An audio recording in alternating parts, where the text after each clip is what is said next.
Chapter 671. Fatso laughed. I thought you didn't care. Patriarch Xia's face was gloomy and said, Who are you? Why do you want to deal with my son? If he has offended you, I apologize to you on his behalf.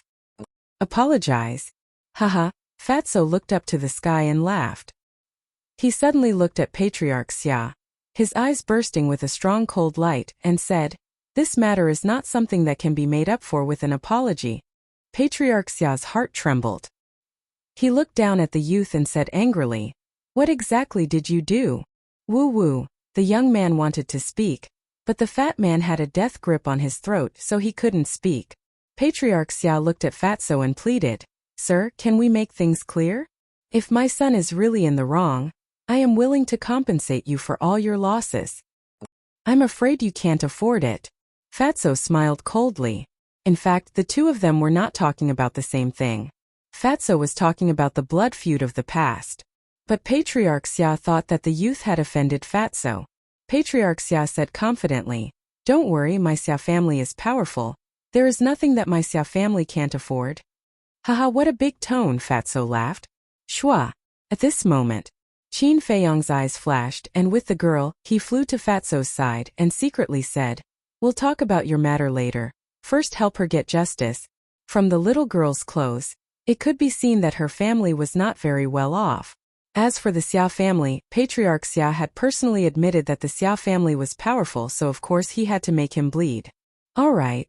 Fatso nodded, looked at Patriarch Xia and said, Your precious son almost ruined her. How do you think you should compensate?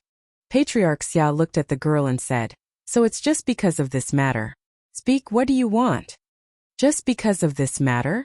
It seems that in the eyes of the Xia family's patriarch, this is only a small matter. But do you know? For a woman, what is the most important thing? That is chastity. What's more, she's only a 15-year-old child. Do you know how much damage this has done to her? Qin Feiyong said angrily. All right. I was wrong. I shouldn't have said that. I apologize to you all. Just tell me, what do you want? Although it was an apology, there was no sincerity in it at all. In fact, there was even a hint of mockery in his eyes. Qin Feiyong's eyes flashed with a cold light. Give her 1 billion gold coins and we'll drop the matter. What? 1 billion? The Xia family guards and servants who were gathered in the distance all glared at him. 1 billion gold coins, who knew how many young girls he could buy? Wasn't his appetite a little too big? The girl was also dumbfounded. In her entire life, she had never even seen 1,000 or 2,000, let alone 1 billion. Looking at Patriarch Xia, he was also tongue-tied. He knew that he would be ruthlessly extorted today, but he didn't expect that he would ask for 1 billion right off the bat. Did he think that the Xia family's wealth was free? It was also accumulated little by little. He looked gloomily at Qin Feiyong and said, Your Excellency, I advise you not to push your luck. Qin Feiyong said expressionlessly, 2 billion. You. Patriarch Xia clenched his hands, almost going crazy. Unexpectedly, it didn't decrease but increased instead. Did he think that there was no one in the Xia family? Qin Feiyong said, If you dare to say another word, it will be 3 billion. Patriarch Xia gritted his teeth and said, Fine, I'll give it to you. But please keep your promise and release my son as soon as you get the gold coins. Qin Feiyong said impatiently, Don't talk nonsense. Go and prepare. Patriarch Xia took a deep breath and shouted, Grand Elder, quickly bring 2 billion gold coins. He really gave it. The guards and servants looked at each other. He has to give it. Yes, the young master is the patriarch's lifeblood. If he doesn't agree, what if they really kill him? Sigh. He lost 2 billion gold coins in one go. This young master really knows how to cause trouble. Who is to blame? It's all because the patriarch usually indulges him too much. As long as he is disciplined a little, he wouldn't have fallen to today's situation. The servants discussed softly. Whoosh! About 100 breaths of time, accompanied by the sound of breaking through the air. 10 figures rushed over like lightning. Among these 10 people, there were men and women, and they looked rather old. But everyone's eyes were exceptionally spirited, and the aura emitted from their bodies was stronger than Patriarch Xia's. Obviously, they were the 10 elders of the Xia family. The leader was an old man in white, with a ruddy complexion and white hair, full of spirit.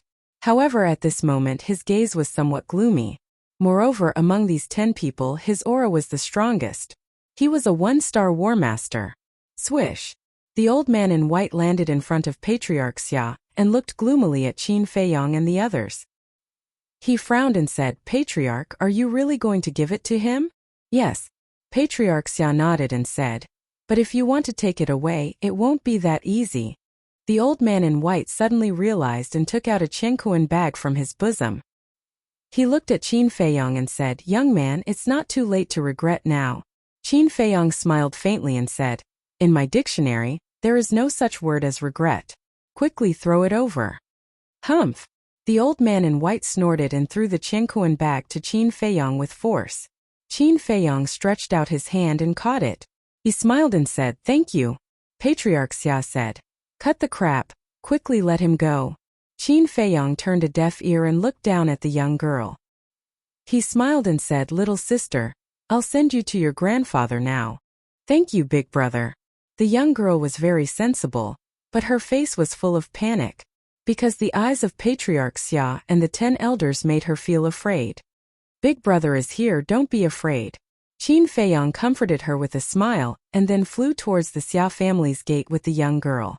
Shua! But at this time, the great elder took a step forward and stood in front of Qin Feiyong. He gloomily said, "You haven't let him go and you want to leave?" Qin Feiyong lightly said, "My people are also here, what's the hurry? Can I trust you? What if you take her and run away?" The great elder sneered. Qin Feiyong shook his head and said, "But I also don't trust your Xia family. What if I let your young master go and you all besiege us?" The great elder's eyes darkened and said, "I don't want to listen to this nonsense. In short, before I let him go, none of you are allowed to leave." Qin Feiyong sighed and said, "You're making it difficult for me." The great elder sneered and said, "You're also making it difficult for me. Is that so?" Qin Feiyong pursed his lips and smiled. He looked down at the young girl and said with a smile, "Little sister, close your eyes." The young girl obediently closed her eyes at once. The great elder looked at the young girl and looked at Qin Feiyong. He frowned and said, "What do you want to do?" "What do I want to do?" Qin Feiyong laughed and said, "I didn't want to kill in front of this little girl, but there's no other way. You're too insensible." Finished. Qin Feiyong's eyes instantly became extremely sharp, like pieces of blade. Following closely, he raised his arm and pointed his index finger in the air. Boom! An invisible force gushed out like a torrent. In an instant, it swept across the sky and drowned the great elder. Before the great elder of the Xia family could react, accompanied by a shrill scream, blood splattered across the sky, and not even his bones were left. What? Patriarch Xia's heart trembled. The other 9 elders were also dumbfounded. The people below, even their eyeballs were about to pop out. How powerful was the great elder, but he was actually killed in one move. Was this a dream? However, Qin Feiyong acted as if he had done an extremely ordinary thing. There was not the slightest ripple in his heart. He turned his head and looked at Fatso. He smiled and said, "Do it." Finished. Qin Feiyong took the young girl and flew towards the door without looking back.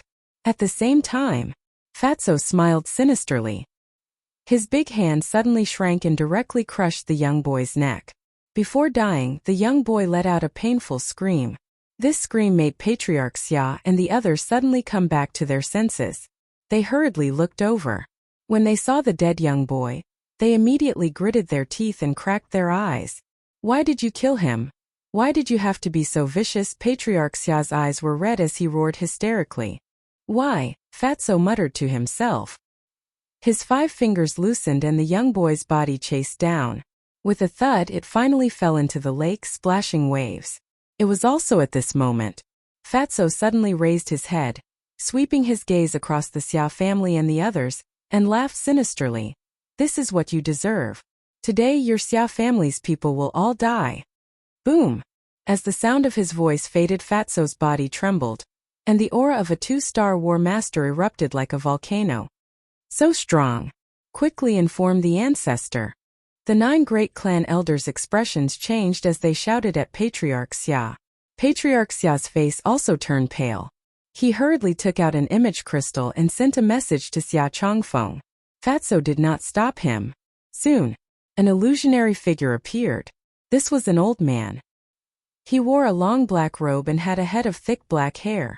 His dark eyes were like a pair of eagle's eyes that emitted a sharp light.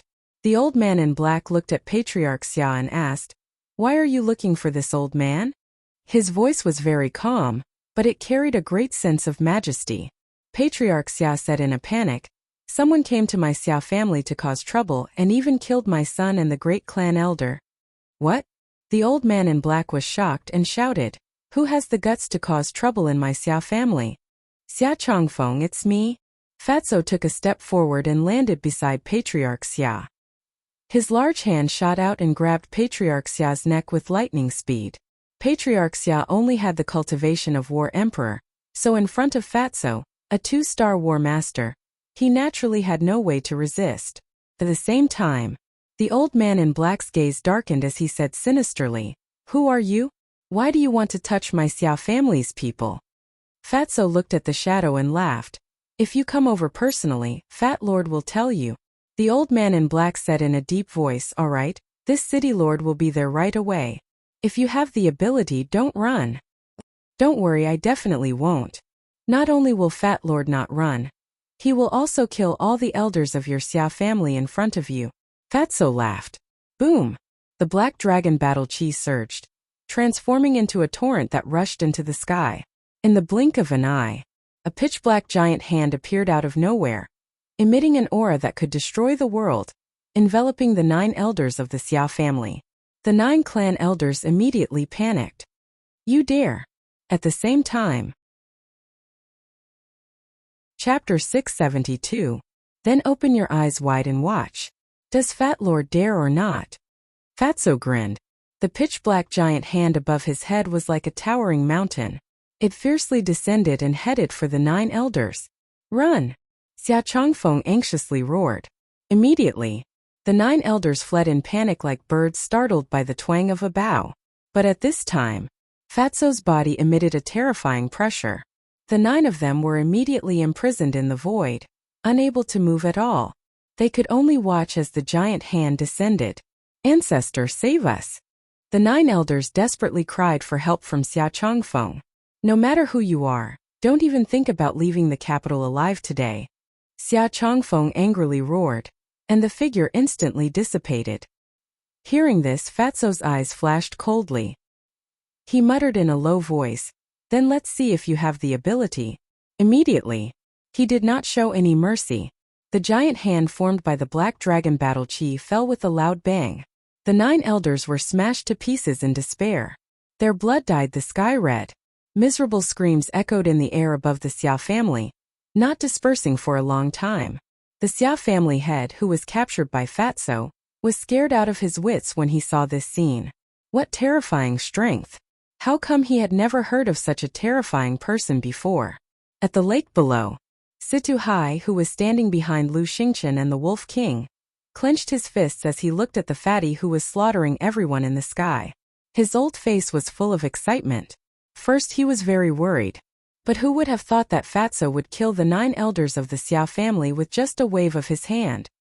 He never would have thought that Fatso had already grown to such a level. If this continued, he might really be able to destroy the Xia family today. At the same time, the streets around the Xia family had become a sea of people. Because the commotion was too great, the entire East City was alarmed, without exception. Looking at Fatso, who was standing in the air above the Xia family, everyone's face was full of shock.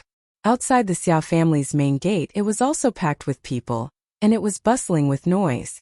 That old man had already stood up. He raised his head and looked at Qin Feiyang and the girl who were flying towards him. His blood-stained old face was filled with joy. Whoosh! Qin Feiyang landed in front of the gate with the girl. In an instant, the place quieted down. "Grandpa!" The young girl immediately threw herself into the old man's arms and sobbed. "Child, it's okay now. Don't cry." The old man patted the young girl's shoulder and comforted her while looking gratefully at Qin Feiyang. Qin Feiyong walked in front of the old man and handed him the Chenkuan bag. He smiled and said, "Old man, take this Chenkuan bag and leave." "Young man, thank you. However, I absolutely cannot accept this Cosmos sack." The old man hurriedly waved his hands. Qin Feiyong stuffed it into the old man's hands and said with a smile, "Take this wealth and live a good life." "This won't do." The old man cried out anxiously.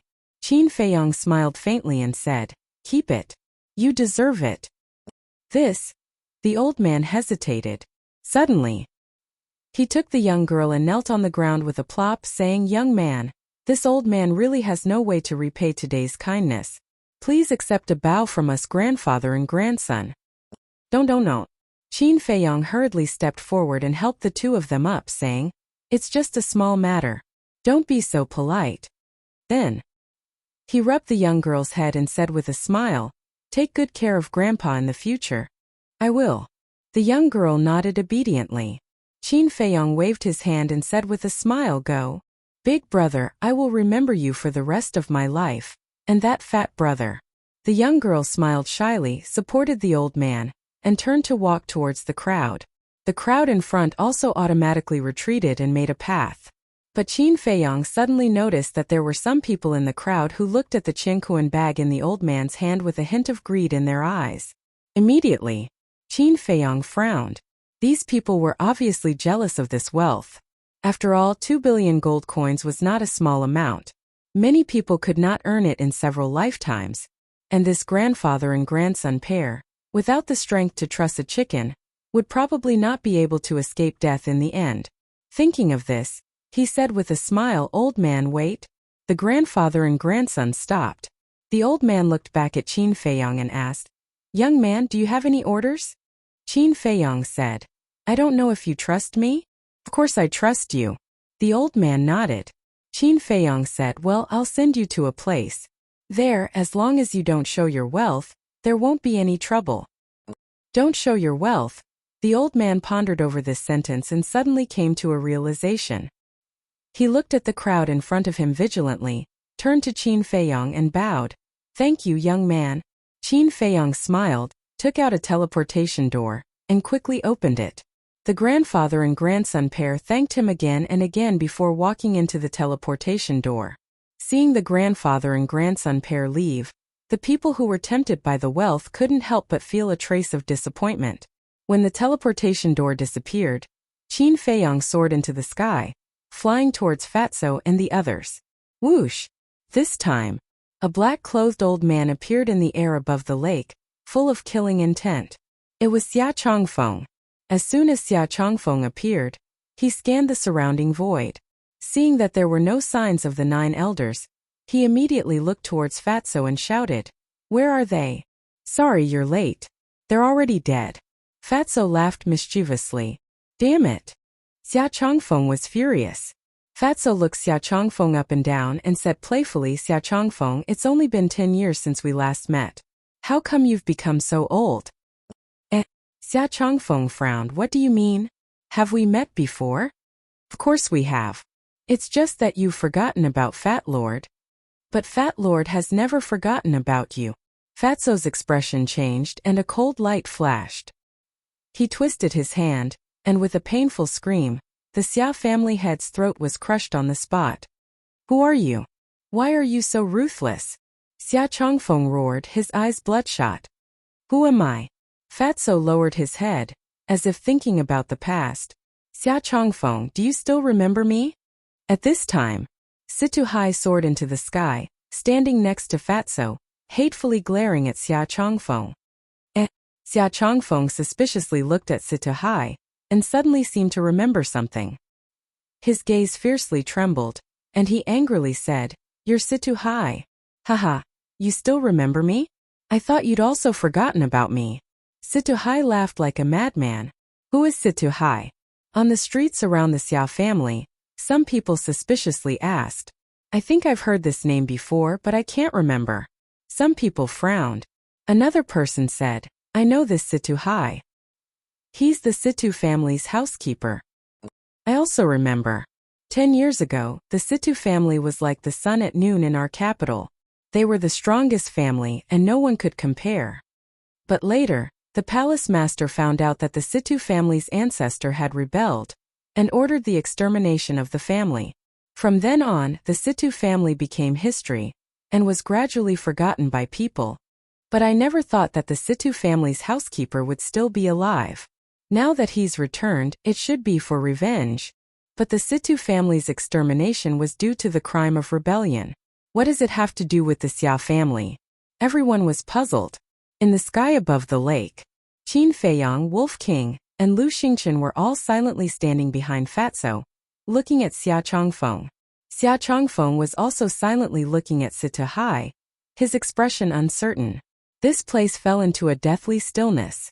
Only Situ Hai's crazy laughter reverberated between heaven and earth, unable to calm down for a long time. And that laughter was filled with resentment, anger, and unwillingness. Ha. Fatso suddenly shook his head and laughed. It's been 10 years. Fat Lord left his hometown and suffered pain and torture. But you're free and unfettered in the capital, enjoying glory and wealth. Xia Chongfeng, don't you feel uneasy? Fatso raised his head to look at Xia Chongfeng, his entire body exuding an unresolvable sadness. Xia Chongfeng's pupils shrank, and he said in a deep voice, "Who are you?" "Fat Lord, I'm a descendant of the Situ family. Fat Lord's father is the Situ family's patriarch who died tragically at your hands, Situ Hong. Now, you better listen carefully to Fat Lord. Fat Lord's name is Situ Tianyu." Fatso shouted. His gaze was like a sharp blade, overbearing. His aura was ostentatious, his long hair and clothes rustling in the wind. At this time, he was like a demon god descending to the world, his entire body filled with a bone-chilling coldness. Situ Tianyu? Xia Chongfeng frowned. This name was somewhat familiar. Suddenly, a light flashed in his mind. Situ Hong did indeed have such a son, but he remembered that Situ Tianyu's talent was very mediocre, and he would never be able to become a great person. But now, after only a dozen years, how did he become so strong? Fatso smiled. Do you remember now? Xia Chongfeng shook his head. No, with your talent, it's impossible to break through to Battle Master so quickly. Who are you? Speak. Xia Chongfeng practically roared out those last words. Fatso chuckled. You still remember my mediocre talent. Looks like you haven't had a good time these years.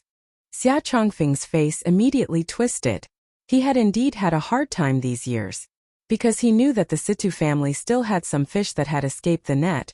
He was afraid that the Situ family would come to find him for revenge. Therefore, he had been very careful these past 10 years. At the same time, he had also been tracking down the remaining fish that had escaped the net, and Situ Hai was his main target. But after so many years there had been no news at all. This was like a thorn that had been stuck in his heart, making him unable to calm down. Fatso suddenly smiled and asked, Xia Chongfeng, do you regret it now? Xia Chongfeng's 10 fingers tightly clenched together, the killing intent in his eyes undisguised. Why are you looking at Fat Lord? Fat Lord asked you if you regret it, didn't you hear? Fatso couldn't help but roar as he spoke. Killing intent burst out from his eyes. Boom!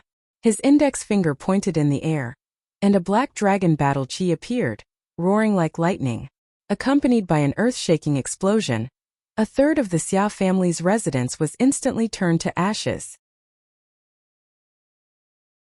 Chapter 673. Seeing this scene, Xia Chongfeng clenched his fists, his face twisted, and his body overflowed with hostility. He didn't care about the guards and servants. Even if they all died, it didn't matter. Because the Xia family was rich and powerful, as long as they made a call, a large number of people would rush into the Xia family, willing to be cattle or horses. But those direct descendants were the future pillars of the Xia family. In order to train them, the Xia family had spent a lot of effort and money, but now, in just an instant, countless people had died. His heart was bleeding. Now do you know the taste of heartache? Back then, watching you mercilessly slaughter my Situ family, Fat Lord's heart was also bleeding. Fat Lord can't remember how many people there were in the Situ family at that time. But Fat Lord remembers that blood dyed the earth, corpses were everywhere, and there were screams of despair. Those sinister faces of yours are just like those demons. They're disgusting and nauseating. Now Fat Lord will ask you again. Do you regret it? Fatso took a deep breath and looked at Xia Chongfeng with a faint smile. Xia Chongfeng laughed sinisterly. I only regret that I didn't kill you back then. Is that so? Unfortunately, there's no medicine for regret in this world. Fatso shook his head, a cold light flashing in his eyes. Boom! He stretched out his arm and waved it, causing Black Dragon Battle Chi to flood downwards. You dare! Xia Chongfeng's expression changed, and he hurriedly sent out a palm. Battle Chi surged, turning into a torrent that rushed towards the Black Dragon Battle Chi. Boom! The two streams of Battle Chi collided like comets, creating a deafening explosion. Both of them took a step back. Two-star battle ancestor? I didn't think that after so many years, your cultivation would only improve a little. You really disappoint, Fat Lord. Fatso shook his head. Little bastard, don't think that just because your cultivation is the same as mine, you have the qualifications to challenge me. Let me tell you, you're still too inexperienced. Xia Chongfeng's hair stood on end, and his battle chi surged. Clang! In an instant, a black war blade appeared out of nowhere. It was several dozen zhang in length as it hovered in the air, emitting an exceptional sharpness. Fatso's pupils shrank as he patted his chest and exclaimed, Is this a battle art? So powerful. Fat Lord is so scared. However, there was a hint of mockery in his eyes. What kind of person was Xia Chongfeng?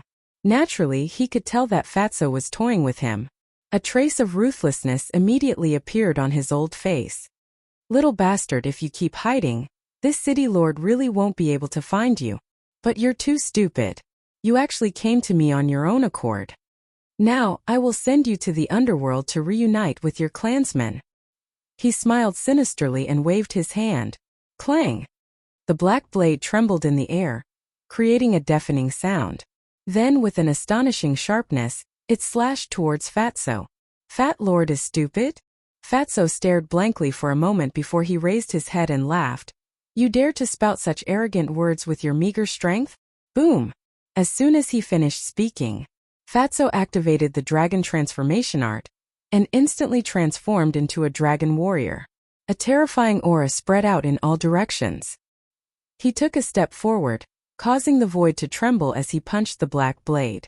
Clang! The blade disintegrated on the spot. Puff! Xia Chongfeng spat out a mouthful of blood as he looked at Fatso in shock. This aura had actually reached the level of a 6-star battle ancestor. Old man, today, Fat Lord will destroy your Xia family and bury you with my Situ family. Fatso roared towards the sky as his dragon claws shot out. Waves of Black Dragon Battle Chi blasted into the mansion below like waves of lightning. Rumble! Crack!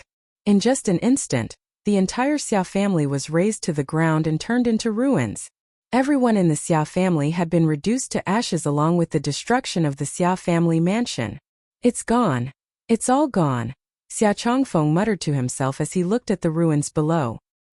He was unable to accept this cruel reality. Little bastard, you should be cut into pieces. Suddenly, Xia Chongfeng raised his head to look at Fatso, his old eyes filled with killing intent. Chirp! Immediately after, following a sharp chirp, a huge monster soared into the sky from behind him. It was a falcon with a wingspan of over 100 meters. Its body was completely black and cast a large shadow. It was Xia Chongfeng's battle soul. Die, you bastard! Xia Chongfeng roared hysterically. The falcon immediately swooped down, its entire body filled with an imposing aura. That pair of eagle eyes was emitting a frightening and ferocious light. Fatso raised his head to look at the falcon, his eyes filled with disdain. Whoosh! He leapt up and stepped on the falcon's head. The falcon let out a mournful cry as it disintegrated. What? Xia Chongfeng's eyes widened in anger. His battle soul had been destroyed with a single step. Even if he was strong, he couldn't be this strong. Whoosh! While Xia Chongfeng was in a daze, Fatso stepped forward and landed behind him. Then, he whispered in Xia Chongfeng's ear, Old man, it seems like you've exhausted all your abilities. That Fat Lord should send you on your way. Xia Chongfeng immediately quivered, his back unable to stop a chill from running. He began to flee without hesitation. Now, he didn't even have the courage to turn around and look at Fatso. His heart was filled with fear. However, just as he took a step forward, a heart-wrenching pain came from his back. Then, he felt a large hand burrowing into his body and grabbing his heart. In that instant, it was as if he had been struck by lightning, his body and mind trembling. He didn't need to think to know that the owner of that hand was Fatso. "Don't, child, I was wrong. Please be merciful and spare my life," Xia Changfeng begged, his old face filled with panic, because if Fatso used even the slightest bit of force, he would die on the spot. Fatso said in bewilderment, "Back then when you slaughtered my family, they also begged for mercy. Why didn't you show mercy?" "Back then I did participate in that matter. But the real masterminds were those two old bastards from the He and Yuan families. At most, I could only be considered an accomplice. If you want revenge, you should go find them." Xia Changfeng panicked. Fatso frowned. "Is that so? It's really like that. I can swear to the heavens." Xia Changfeng nodded, anxiously saying, "Then touch your conscience and tell me, did my Situ family rebel back then?" While speaking, Fatso gave Qin Feiyang a meaningful glance. Qin Feiyang understood and secretly took out an image crystal, quietly activating it. But Xia Changfeng stammered, unable to say a complete sentence for a long time. Fatso said, "As long as you tell the truth now, Fat Lord will spare your life." "Really?" Xia Changfeng was delighted. "Fat Lord always keeps his word. Besides, you don't have a choice now." Fatso sneered. "Okay, I'll tell you everything. Back then, your Situ family didn't rebel. I clearly remember that it was those two old bastards from the He and Yuan families who saw that your Situ family was getting stronger and stronger, so they had evil intentions and framed your Situ family. They were also the ones who instigated the mansion master to destroy your Situ family." Xia Changfeng, who had fallen into panic, finally spat out the truth and cleared the Situ family's name. Qin Feiyang also waved his hand, and a white stream of light flew out of the image crystal and swept into the sky. Soon, a huge image unfolded in the sky above the East City. It was the scene recorded earlier, including the conversation between Xia Changfeng and Fatso. At this moment, the entire East City fell into a deathly silence. Everyone raised their heads and looked at the image in the sky. After a while, the image ended. The East City immediately boiled over. So it turns out that the Situ family was framed back then. The Yuan, He, and Xia families are really despicable. They framed the loyal and spread rumors to mislead the public. They must pay with their blood. That's right. Although this matter happened more than 10 years ago, we can't let the loyal and the people of the Situ family die with grievances. The people were filled with righteous indignation. They had never seen such a despicable and shameless person. The Situ family could become stronger and stronger because they were capable. What was the meaning of slandering them and framing them behind their backs? Even if they were jealous, they couldn't be so despicable. At the same time, Fatso also closed his eyes, and 2 drops of tears rolled down his cheeks. These were tears of joy. Situ Hai was also muttering to himself, and tears were also streaming down his face. "My Situ family has been wronged for more than 10 years, and today we've finally cleared our name. Patriarch, elders, clansmen, you can rest in peace in the netherworld." Hearing these words, Qin Feiyang, Lu Xingchen, and Wolf King couldn't help but sigh. The greatest pain in life was being wronged. Although the Situ family had been exterminated more than 10 years ago, they still carried the crime of betrayal. One could imagine how many people had cursed them behind their backs all these years. Now that the truth was out, as the only descendant and steward of the Situ family, how could they not be happy and excited? However, Xia Changfeng was extremely anxious at this moment. This was because Fatso still hadn't let go of him. Seeing that Fatso didn't speak for a long time, Xia Changfeng finally couldn't help but take the initiative to ask, "Tianyu, can you let me go now?" Swish. Fatso opened his eyes, and 2 rays of cold light shot out. Then, he clenched his 5 fingers and squeezed Xia Changfeng's heart without hesitation. Xia Changfeng immediately let out a painful howl that resounded through the sky. "Back then you slaughtered so many of my Situ family's people, and now you still want to live? Is that even possible?" Fatso sneered and pulled back his hand. Xia Changfeng was powerless to chase after him. "Little bastard, don't be so proud. Soon you'll come down to accompany me." He bitterly looked at Fatso. His face twisted as he hysterically screamed. Finally, with a bang, Xia Chongfeng fell into the ruins and died on the spot. The people who will accompany you will not be me, but the Yuan family and the He family, Fatso muttered. He glanced at Xia Chongfeng's corpse, then looked at Situ Hai and said, Uncle Hai, go to the Yuan family. Situ Hai nodded heavily and immediately opened a teleportation gate. Chapter 674. Boom! But at this moment, 10 terrifying auras suddenly descended. Qin Feiyong and the others looked over and saw 10 silhouettes appearing out of thin air not far away from them. There were men and women, old and young among the 10 people, and the aura they exuded was also different. But without exception they were all war masters. Greetings, 10 great commanders. As soon as the 10 people appeared, the crowd on the streets around the Xia family knelt on the ground and kowtowed. 10 great commanders. Qin Feiyong raised his eyebrows. The 10 great commanders glanced at the Xia family below and their faces suddenly darkened. Swish! Then, the 10 of them looked at Qin Feiyong and the others in unison, and their eyes flashed with a shocking light. One of them stood out. This was a burly man about 1.9 meters tall. His upper body was exposed, and his bronze-colored skin and bulging muscles were filled with a wild aura. Moreover, this person's aura was stronger than the other 9 people. The burly man looked at Qin Feiyong and the others and said in a deep voice, Who are you? Why are you doing such a heartless thing? Without asking for the reason, you just said that Fat Lord is heartless. You are really the same as that old witch. In that case, Fat Lord will show you what it means to be truly heartless. Fatso laughed angrily and did not say another word. He turned around and stepped into the portal. Situ Hai coldly glanced at the 10 people, and also stepped into the portal without looking back. Let me give you a piece of advice. Don't meddle in other people's business. Qin Feiyong smiled faintly and walked in with Lu Xingchen and Wolf King. The 10 great commanders were stunned. In the face of their interrogation, not only did they not tell the truth, but they also turned around and left. And before they left, they even threatened them? This was too arrogant. After one of them came back to his senses, he immediately said angrily, How dare they? They have no respect for the law. Yes, we can't let them go. The others nodded in agreement. However, at this moment the portal had already dissipated. They did not know where to find Qin Feiyong and the others. The burly man suddenly said, Did you guys notice that the black-clothed old man and the white-clothed young man are somewhat familiar? The black-clothed old man was referring to Situ Hai. As for the young man in white, he was referring to Qin Feiyong. The other 9 people thought about it seriously. One of the middle-aged women said in surprise, Now that you mention it, it does seem a little familiar. Boom!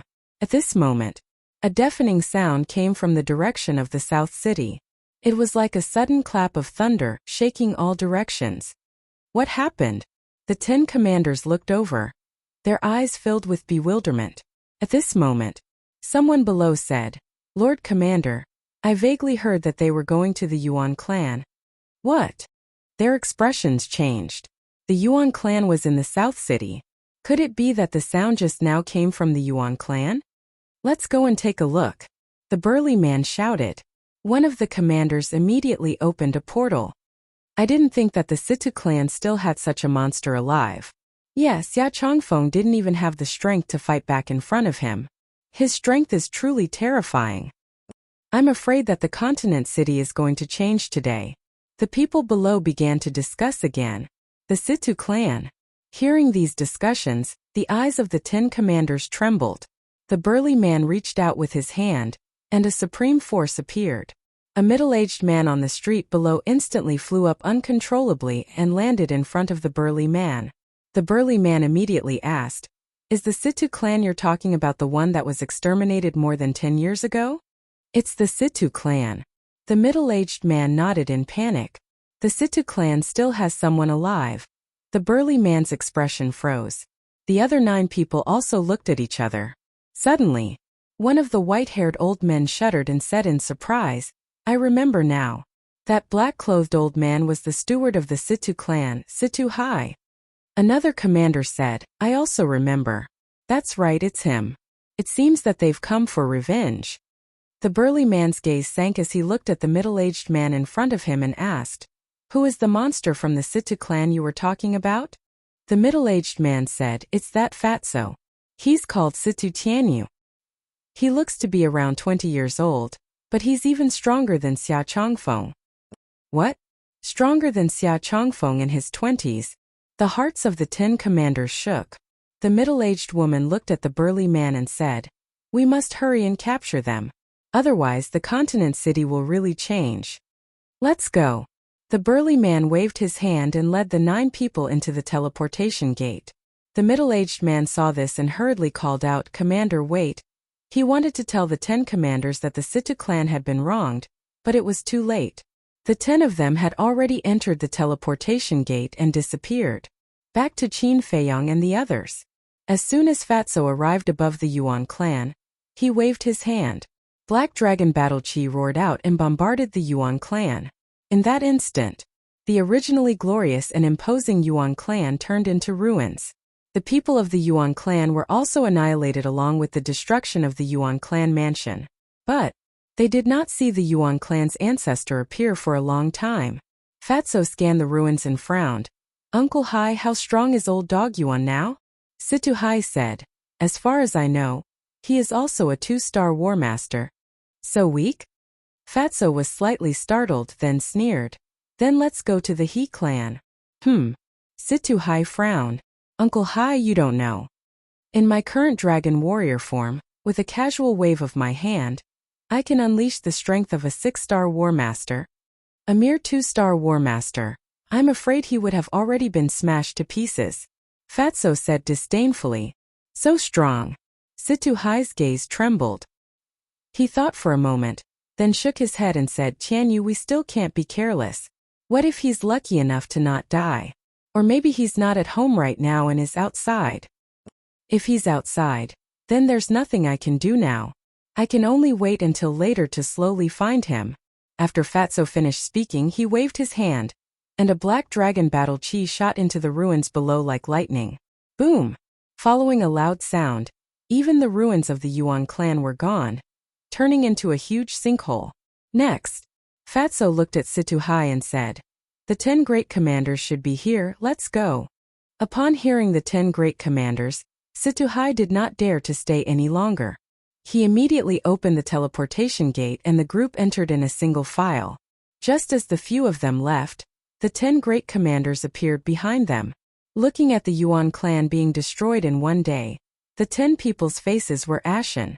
The tall and sturdy man shouted angrily, "Find them immediately, we must find them. Where are we going to find them?" The other 9 people had helpless looks on their faces. The continent was so big, if these people wanted to hide, it would be impossible to find them in a short period of time. Suddenly, the middle-aged woman said, "I remember that back then, other than the Yuan clan and the Xia clan, the He clan also participated in the destruction of the Situ clan. Do you think they went to the He clan?" "Yes, it's the He clan." The tall and sturdy man quivered and roared, "Quick, quick, let's go to the He clan in North City." The middle-aged woman waved her hand and opened a teleportation gate. Whoosh! The 10 of them immediately turned into streams of light and rushed into the teleportation gate. In the blink of an eye, they appeared in the sky above the He clan and immediately saw Qin Feiyang and the others standing in the void not far away. Fatso, on the other hand, was currently raising his arm and pointing his index finger at the He clan below, battle chi surging at his fingertips. At the same time, his eyes were filled with a strong cold light. Seeing Fatso's posture, the tall and sturdy man's expression changed abruptly, and he roared, "Stop!" Fatso raised his head and looked at the tall and sturdy man. He grinned and said, "Sorry, you're late." Before his voice died away, the black dragon battle chi surging at his fingertips suddenly shot out, carrying an aura of destruction as it blasted into the mansion below. Boom! A deafening loud noise suddenly resounded in this place. The He clan's mansion also occupied a very large area, and the magnificent hall showed its magnificence and extraordinariness. But in just an instant all of this was gone. The patriarch of the He clan, the 10 elders, countless disciples, including those servants and guards, all died before they could figure out what was going on. The 10 commanders were dumbfounded. The He clan was destroyed just like that? Whoosh! The next moment, the 10 of them looked at Fatso, their eyes flashing fiercely. However, Fatty didn't pay any attention to them. His eyes were fixed on the ruins below. He was looking for the He clan's patriarch. Who did it? All of a sudden, an angry roar exploded in the ruins below. Then, a red-haired old man with disheveled hair and a dirty face soared into the sky, his entire body covered in blood. But when he saw the 10 commanders, the red-haired old man couldn't help but be stunned. Old dog, he long time no see. At this time, Fatso sneered. The red-haired old man raised his eyebrows and turned to look at Fatso. He frowned and said, "Who are you?" Fatso said with a smile, "You've seen me when I was young." Seen? The red-haired old man looked up and down at Fatso for a moment and said angrily, "Who the hell are you? Did you do all of this?" Yes, it was Fat Lord who did it. As for who Fat Lord is, Fatso's eyes turned cold. Listen carefully. Fat Lord is Situ Hong's son, Situ Tianyu. What? Situ Hong? The red-haired old man's eyes trembled. Do you remember now? Fat Lord has already destroyed the Yuan and Xia clans, and I killed Xia Chongfeng. Now it's your turn. Fatso said. You killed Xia Chongfeng? The red-haired old man was surprised. Fatso licked his lips and said with a smile, yes, he died very miserably. Fat Lord personally crushed his heart. Tell me, how do you want to die? Situ Tianyu, don't go too far. Back then, it was because your Situ clan rebelled that they were exterminated. The burly man shouted angrily. Shut up. Fatso shouted coldly and suddenly looked at the burly man. His eyes were incomparably crazy. What do you know? What qualifications do you have to talk nonsense here? The burly man frowned. Whoosh. Chapter 675. The burly man frowned and looked at the patriarch of the He clan. The patriarch of the He clan felt a little guilty. He pretended to be calm and looked at Fatso. Everyone in Yunzhou knows about the Situ clan's rebellion. What do you mean by that? Old dog, you're still lying. Before Fatso could say anything, Situ Hai roared. I didn't do anything wrong. What's there to lie about? But you killed everyone in the He clan. How are you going to settle the score? The He clan's patriarch stared at them with a cold glint in his eyes. You. Situ Hai was so angry that smoke was coming out of his head. He framed the Situ clan and made them suffer for more than 10 years. Now he was playing the blame game. He was so shameless. What about me? Let me tell you. If you don't give me a satisfactory explanation, don't even think about leaving. The patriarch of the He clan sneered. Old dog, I'll kill you. Situ Hai roared. He had completely lost his mind and lunged at the patriarch of the He clan. Fatso frowned. He grabbed Situ Hai's arm and shouted, Uncle Hai, calm down. Situ Hai roared. He still won't admit it. How can I calm down? Fatso smiled. Have you forgotten? We have evidence now. He has to admit it even if he doesn't want to. That's right. We have evidence. Situ Hai shuddered. He turned to Qin Feiyong and said, Little brother, please show us the evidence. We have evidence. The patriarch of the He clan narrowed his eyes and looked at Qin Feiyong. Qin Feiyong smiled faintly. He took out the image crystal and waved his hand. The recorded image appeared in the sky again. The patriarch of the He clan's face turned pale when he saw the image. The crowd gathered on the street below also roared with righteous indignation. Hidakai, how are you? Not only did you lie to all of us, but you also lied to the mansion master. How should you be punished? As soon as the image ended, the 10 great commanders looked at the patriarch of the He clan. No, I didn't do it. Xia Chongfeng is slandering me. The He clan's ancestor hurriedly shook his head. He looked at the burly man and said, Brother Mo, you must believe me. I am innocent. The burly man shouted, The evidence is conclusive, and you're still quibbling. You're really stubborn. Take him down. The other 9 commanders nodded and immediately surrounded the He clan's patriarch. Seeing this, the old ancestor of the He family panicked. Suddenly, he turned to look at Fatso and roared, Little bastard, even if I die, I'll drag you down with me. Boom. His aura erupted as he charged towards Fatso without looking back. His eyes were brimming with killing intent. 3-star war sect? Fatso was startled for a moment before he disdainfully said, "You're a bit stronger than that trash Xia Chongfeng. But if you want to drag Fat Lord down with you, you're still lacking." He took a step forward, advancing instead of retreating. Die! When the two of them met, they roared at the same time and punched each other with all their might. Boom! Ah! The two fists fiercely collided. Xia Chongfeng screamed miserably and was sent flying on the spot. Following closely, his body exploded in the air, and blood dyed the sky red. So strong! The pupils of the 10 commanders shrank. A mere 2-star war sect had actually killed a 3-star war sect in an instant? This was too crazy. However, they did not know that Fatso, in his dragon warrior state, could unleash the strength of a 6-star war sect with just a raise of his hand. Although the He family's ancestor was a 3-star war sect, because he was too impatient earlier, he did not use any battle arts. With just his flesh and blood, how could he be a match for Fatso? However, after killing the He family's ancestor, Fatso's killing intent did not dissipate, because he still had his greatest enemy. That was the Cloud State Palace Chief. However, he also knew that with his current strength, he was still not a match for the Cloud State Palace Chief. Who? Taking a deep breath, he turned around and landed beside Qin Feiyang. Smiling. "Boss, we can go now?" Qin Feiyang nodded. "You are not allowed to leave." However, at this moment, the tall and sturdy man waved his hand, and the 9 commanders immediately surrounded Qin Feiyang and the others. Why? Qin Feiyang raised his eyebrows. Although the He family, Yuan family, and Xia family framed the Situ family in the early years, you have violated the rules of the state capital by killing so many people in the state capital. You must wait for the palace chief to return and personally decide. Please rest assured that the palace chief will handle this impartially, the tall and sturdy man said. Haha, that old witch will handle this impartially? Are you joking? The fatty laughed out loud. His laughter was full of sarcasm. The tall and sturdy man's face darkened as he shouted, "Don't be rude to the palace chief." Humph! Calling her an old witch, Fat Lord has already shown mercy. If you really want to say it, she's not even as good as an idiot. She's simply an idiot. Fatso coldly snorted. His words were merciless. Killing intent flashed in the tall and sturdy man's eyes as he waved his hand and said, "Take him down." Boom!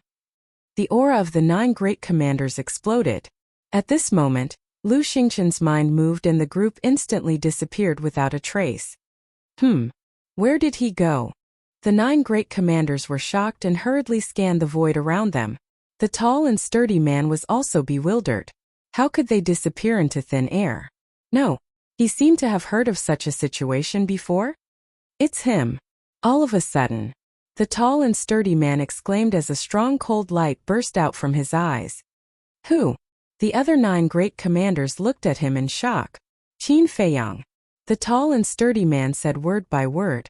Yes, it's him. No wonder I found him familiar. I didn't expect him to be so bold as to come to Yun State to cause trouble. The 9 commanders also came to a sudden realization. According to the palace chief, Qin Feiyang's hiding treasure can't be moved. It must still be here. Watch carefully. I'll inform the palace chief immediately. As the tall and sturdy man spoke, he took out an image crystal and infused his battle chi into it. After a while, the illusory figure of the Yun State Mansion Master appeared. The palace chief looked at the tall and sturdy man and frowned. What are you doing? The tall and sturdy man said, My lord, Qin Feiyang and the others came to Yun State and destroyed the He, Xia, and Yuan families. What? The palace chief was enraged and shouted, Why didn't you stop them? My lord, it's not that I didn't stop them, but they were too fast. We couldn't stop them in time. The tall and sturdy man smiled bitterly. Trash. The palace chief scolded and shouted, Where are they now? The tall and sturdy man said, They're hiding in that hiding treasure now. The palace chief was overjoyed and nodded.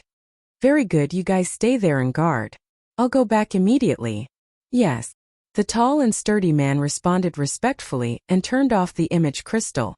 His eyes were filled with killing intent. In a secret chamber, Qin Feiyang and the others stood side by side and looked at the image in front of them. This was Lu Xingqian's space divine item. They had not left, so they saw the message between the tall and sturdy man and the palace chief clearly. Lu Xingqian stared at the tall and sturdy man in the image and frowned. Brother Qin, why do I feel that there's something wrong with this man? I have the same feeling too. Qin Feiyang nodded thoughtfully. He turned to Situhai and asked, who is he? Situhai said, his name is Mo Jun, the father of the Mo family's patriarch. The Mo family? Qin Feiyang frowned and said, is there someone called Mo Wushan in the Mo family? Yes. Mo Jun is Mo Wushan's grandfather. Situhai said. No wonder. Qin Feiyang suddenly came to a realization, and the corners of his mouth pursed into a sneer. Wolf King said, little Qin Zi, I caught a trace of murderous intent in his eyes just now. It might be directed at us. It's not a possibility, it's a fact. Because Mo Wushan died in our hands. Once he has the chance, he will definitely come after us. Qin Feiyang smiled faintly. That's not right. We just came back from the 9 underworlds. Mo Wushan and the others all died in there. Mo Jun couldn't have received the news so quickly. Fatso said suspiciously. Don't forget. Wan Qiu and Feng Wuxi are still alive. And Tan Wu. When he returns to He province, he will definitely tell us the truth. Apart from Feng province and Yu province, the people from the other provinces basically died in our hands. Think about it. When the palace chiefs of He province, Kong province, and Serene province learn about this from Tan Wu and the others, won't they hate us? So, they will definitely tell these things to the palace chiefs of the other provinces as soon as possible. That's why the palace chiefs of the 9 provinces came to our spiritual state one after another. Lu Xingqian smiled faintly. That makes sense. Fatso nodded. But what puzzles me is, why did the palace chiefs of Feng province and Yu province come to our spiritual state? To join in the fun. Lu Xingqian frowned. Qin Feiyang smiled and said, when we go back and see the old master, we'll know when we ask him. Okay. Lu Xingqian nodded and looked at Qin Feiyang asking, what about now? Do we go back or continue to observe? Qin Feiyang said, let's wait a little longer. I want to know how they plan to deal with us. Spiritual state. At the palace master's mansion. At this moment, the Yunzhou palace master was standing in the conference hall, raging at the old master. Old man Ren, you heard it all. This is the young man of your spiritual state. He's simply lawless. She was about to explode in anger. After learning about the death of Mo Wushan and the others, she was already furious. She thought to herself that this time, she must make Qin Feiyang pay the price. But she never expected that as soon as she came to the spiritual state, this Qin Feiyang would actually go and raid her nest? This was too much. Then he looked at the old man. His head was lowered, and his brows were tightly knitted together. He did not say a single word. Previously, when Mo Jun sent a message to the Yunzhou palace master, the Yunzhou palace master didn't avoid it, so he heard it all. Not only did he hear it, but the other palace masters in the conference hall also heard it and were all in disbelief, because they all knew that the Xiao family, the He family, and the Yuan family were superfamilies in Yunzhou. Moreover, the ancestors of the 3 families were highly valued by the Yunzhou palace master, and it wouldn't be an exaggeration to say that they were his right-hand men. But this Qin Feiyang actually destroyed the 3 great clans in an instant. Wasn't this clearly going against the Cloud State's mansion master? Chapter 676.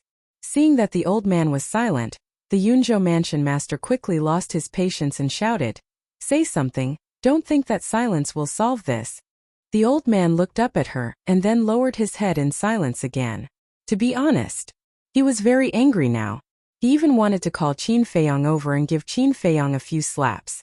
Wasn't this causing trouble for him? Couldn't they just stop? Old man Ran, this is not a small matter. You can't cover up for Qin Feiyang anymore. Yes, if you don't deal with it impartially today, we will report it to the emperor and ask him to make a decision.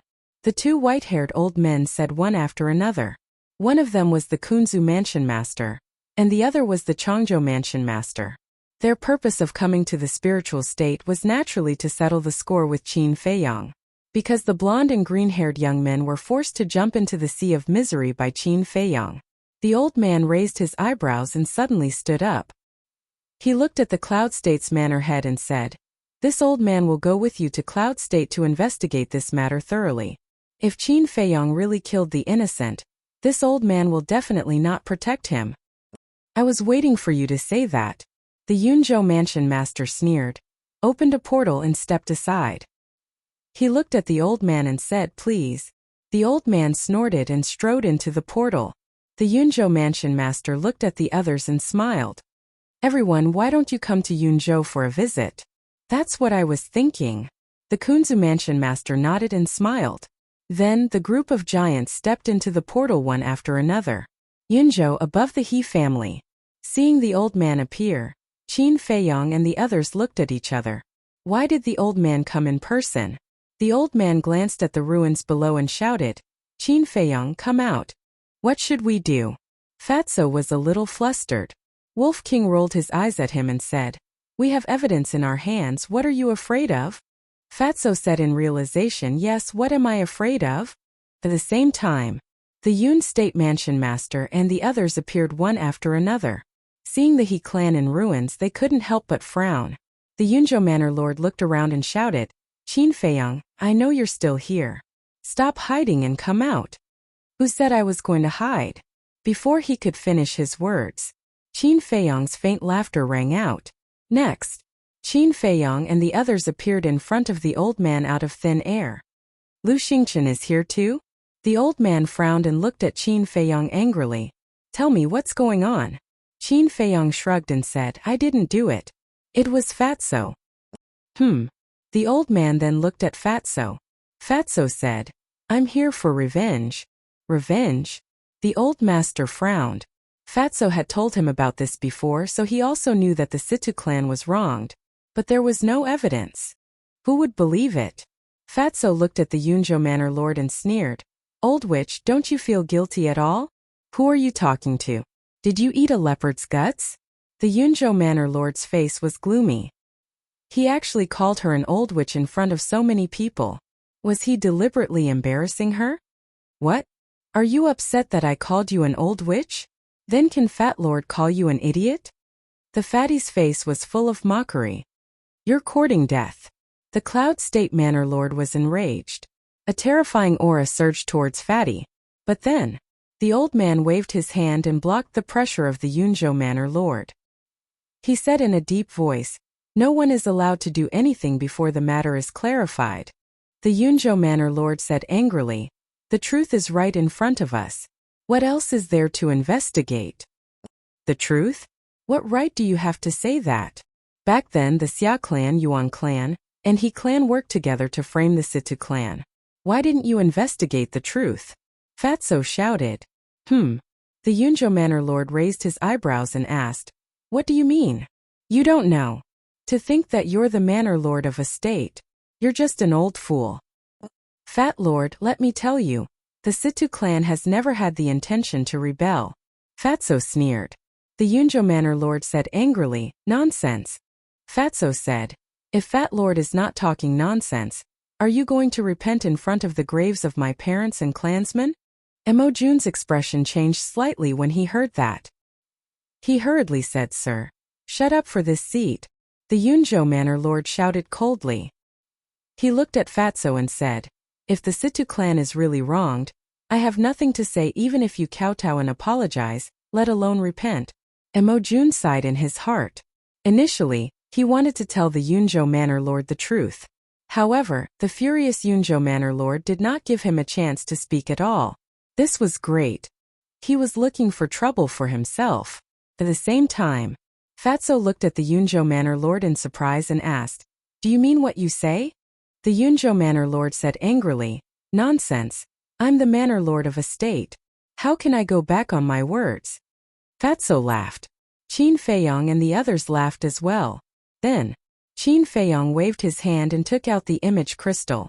The image recorded in the image crystal immediately unfolded in the void in front of them. The Yunzhou Manor Lord was dumbfounded. How was this possible? The old man was all smiles and secretly gave Qin Feiyang and the others a thumbs up. Moreover, the old man also secretly sent a voice transmission to them. As long as they had evidence, there was nothing to be afraid of. The Feng State Manor Lord sighed. I didn't expect the Situ family to be framed. What a pity. The old man glanced at the Feng State Manor Lord and nodded. Yes, the Situ family was loyal and devoted, but in the end they all died an unnatural death. However, those despicable villains are still alive today. Whose fault is this? The other manor lords all looked at the Yunzhou Manor Lord. The Yunzhou Manor Lord's old face was livid and red. He wished he could find a hole to hide in. At the same time, he looked at Mo Jun angrily. Can you blame me for this? You didn't want me to say it? Mo Jun was helpless. Fatso sneered. Old witch, do you feel guilty now? Is it wrong for Fat Lord to seek revenge? The Yunzhou Manor Lord was silent. What else could she say? She had already lost face. The old man said, I think this matter should be reported to the emperor. Let him see how foolish the Yunzhou Manor Lord is. The other manor lords were shocked. This matter was not a big deal, but it was not a small one either. If they did not make a fuss about it, the emperor would not care. However, if they did, the consequences would be severe. The Yunzhou Manor Lord alone would definitely be removed from his position and investigated. He might even be executed on the spot. In other words, this old man Ren was determined to get rid of the Yunzhou Manor Lord. The Yunzhou Manor Lord was also shocked. He stared at the old man in shock and anger. Did I say something wrong? Even the emperor is punished the same as the commoners when he breaks the law, let alone us manor lords. The old man said lightly. The Yunzhou Manor Lord's eyes turned cold. He shouted, Old man, don't go too far. Am I? I'm just stating a fact. The old man sneered. Old man Ren, we're all old friends. Why do you have to be so ruthless? Yes, let's forgive and forget. I think we should just let this matter go. If there's no other way, let her compensate the Situ family. The other manor lords tried to persuade the old man. The old man frowned and turned to look at Fatso. He asked, what do you think? Fatso shook his head and said, I don't want any compensation. I don't want this old witch to kowtow and apologize in front of the graves of my family members because she doesn't deserve it. I just want her to announce to the world that the Situ family is innocent. That's reasonable. Everyone nodded and looked at the Yunzhou Manor Lord.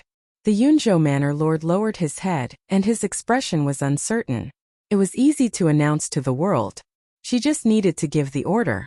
However, once she announced to the world, the entire Yunzhou Manor would know that she had done something stupid. By then, many people would curse her behind her back. In short, once this matter was announced to the world, she would lose her dignity and reputation. The old man said meaningfully, Is your life more important or your reputation more important? You have to think carefully. The Yunzhou Manor Lord's eyes trembled. He gritted his teeth and said, Okay, I'll announce to the world later. Now, Fatso said without any room for discussion. Okay. The Yunzhou Manor Lord looked coldly at Fatso and shouted, Mo Jun, go and do it immediately. It was obvious that the Yunzhou Manor Lord was on the verge of exploding. Yes. The 10 commanders responded respectfully and immediately turned to leave. After the 10 commanders left, the Kunzu Manor Lord said, Now that the Situ family's matter is settled, let's talk about the 9th level of hell. Senior, I'm confused. In the 9th level of hell, everyone relies on their own abilities. What else is there to talk about? Qin Feiyang looked at the Kunzu Manor Lord in confusion.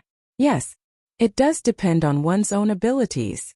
But the people of Kunzu have already reached the other side. Why do you still force them to jump into the sea of bitterness? The Kunzu Manor Lord shouted. And my Changzhou. The Changzhou Manor Lord's face was as dark as water. Qin Feiyang thought for a while and asked, Seniors, are you talking about the golden-haired and green-haired people? Golden-haired? Green-haired? Don't they have names? Are you that ill-mannered? The Kunzu Manor Lord was furious. Qin Feiyang's eyes flashed coldly as he smiled and said, I'm sorry. My father died early and didn't teach me anything about manners. Besides, I really don't know their names, and I'm not interested in knowing. The two immediately clenched their fists, and their eyes were frighteningly gloomy. If you ask me, you're just jealous of the victory of the spiritual state. That's right. Those two good-for-nothings and Mo Wuxian were killed by us. But do you know what they did to us? Qin Feiyang sneered. The other manor lords were silent. You don't know? Let me tell you. At that time, Mo Wuxian and those two good-for-nothings reached the other side before us. Guess what? They immediately attacked and killed us. You have to know that we were still in the sea of bitterness, and except for me, everyone else was confused by the illusion. May I ask everyone, is this method of theirs vicious or not? If it weren't for our brilliant methods, we would have been buried in the sea of bitterness. I'm just like that. If you don't provoke me, I don't want to provoke you either. But if anyone provokes me, even if they're God, I won't let them off easily.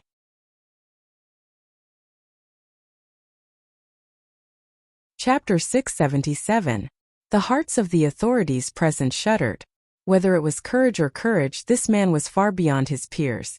If he didn't die prematurely, he would definitely become a great figure in the future. No, you're lying. Suddenly, the Yuzhou prefecture governor said. Behave atrociously? Qin Feiyang raised his eyebrows and turned to look at the Yuzhou prefecture governor. Senior, what do you mean? The Yuzhou prefecture governor said.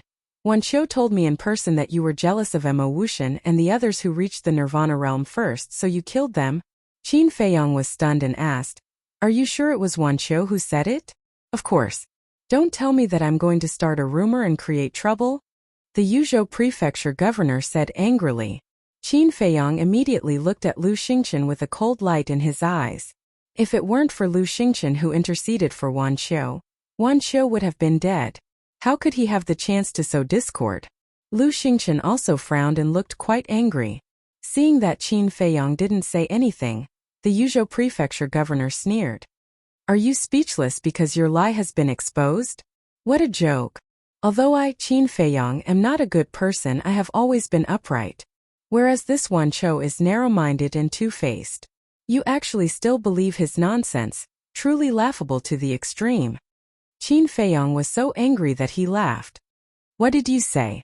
The Yuzhou prefecture governor's eyes darkened. What? Did I touch your sore spot? It seems that the people of Yuzhou are really like Wan Qiu, including you. Qin Feiyang sneered. How dare you? The Yuzhou prefecture governor was furious. He roared and pounced on Qin Feiyang. But at this time, the Fengzhou prefecture lord stepped forward and stood in front of Qin Feiyang, blocking the pressure of the Yuzhou prefecture lord. What are you doing? The Tranquil State prefecture master asked angrily. My apologies. Unlike you, I didn't come here to make trouble for Qin Feiyang, Feng State's chief said with a smile. Then what are you doing here? The governor of Yuzhou province frowned. The governor of Yun State and the others looked at the governor of Feng State in confusion. Me. The governor of Feng State narrowed his eyes and said, I'm here to settle accounts with Yun, Kunzu and Changzhou. What do you mean? The chiefs of Yun State, Kuan State, and Chang State could not help but frown. And me. At this moment, the Yu State prefecture lord also stood out and looked at the Yun State prefecture lord and the other two with hostility. Qin Feiyang smiled and said, There are still good people in this world. Lu Xingqian said, That's right. Compared to some shameless old fogies, these two seniors are more worthy of respect. Stop flattering me. We won't fall for your tricks. Hearing their words, the Feng State prefecture lord and the Yu State prefecture lord could not help but roll their eyes. Then, the Feng State prefecture lord looked at the three of them and said in a deep voice, As far as I know, the truth is as Qin Feiyang said. Wan Qiu is lying. The Tranquil State prefecture lord said angrily, Don't make irresponsible remarks. I'm making irresponsible remarks? Let me tell you, when Wan Qiu and the other two killed Qin Feiyang, Zhao Yu and Luodan from Feng State were also there. And if it weren't for Qin Feiyang's help, they would have been buried in the sea of bitterness. You must give me an explanation for this matter today. The Feng State prefecture lord shouted. The Yu State prefecture lord said.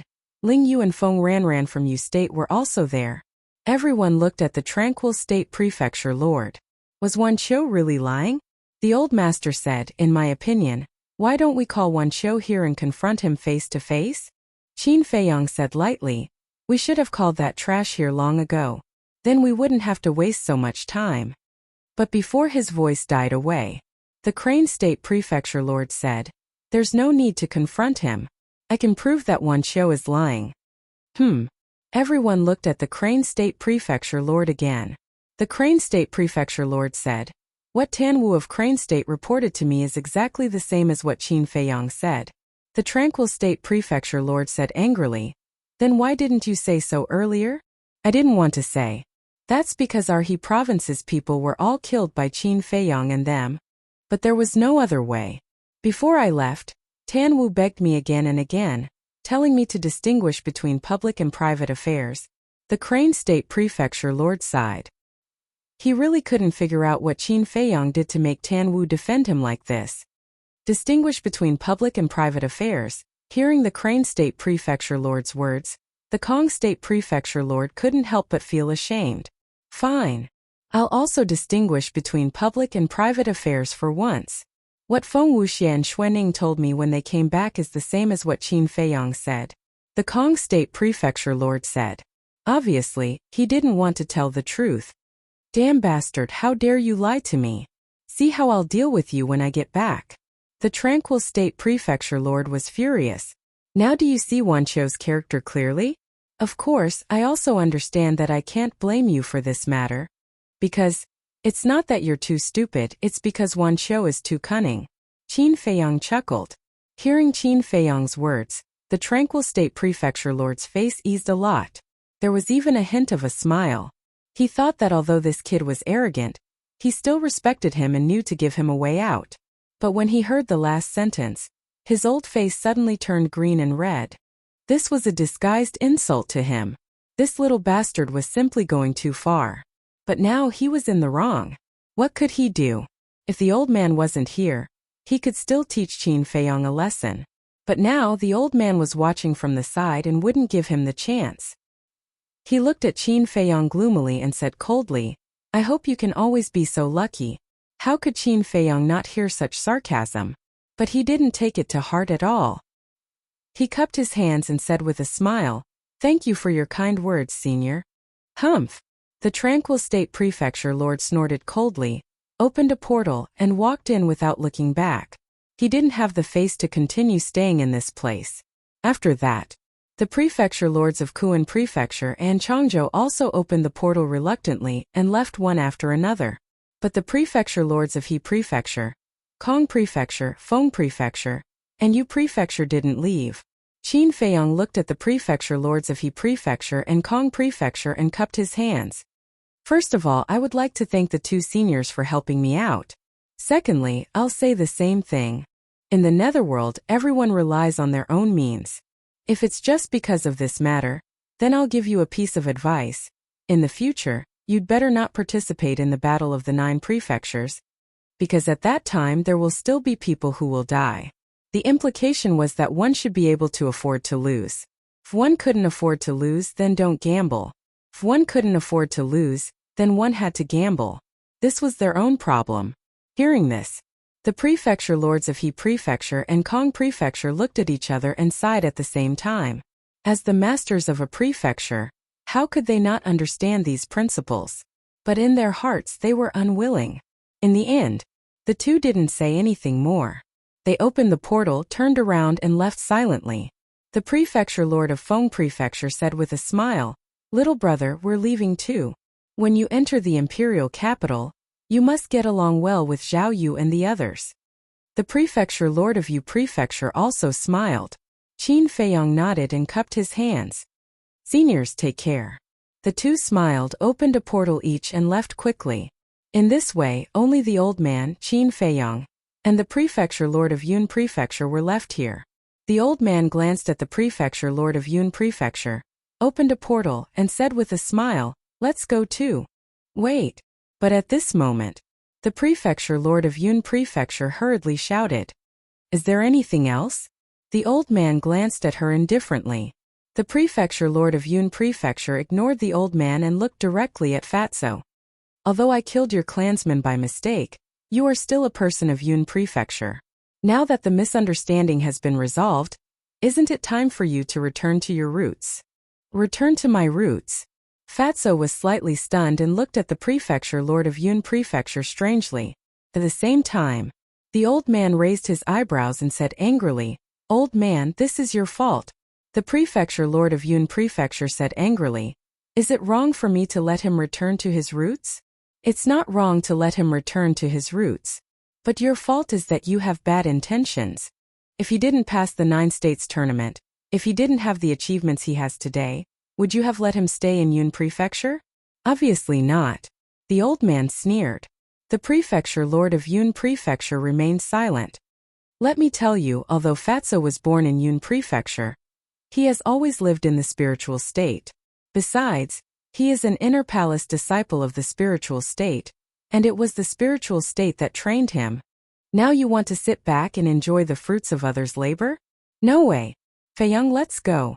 The old man waved his hand and walked into the portal first. Lu Xingchen and Qin Feiyang also walked in. But Fatso looked at the city below with a complicated expression. Situhai glanced at Fatso and said with a smile, "Tianyu, I won't force you to make any decision. Just do what you think." In fact, Situhai really wanted Fatso to return to his roots, because if Fatso chose to stay in Yun Prefecture, the Situ family would definitely rise again. It might even surpass the glory of more than a decade ago. But he also knew that Fatso's heart was no longer in Yun Prefecture. "Uncle Hai, thank you." Fatso looked at Situhai gratefully.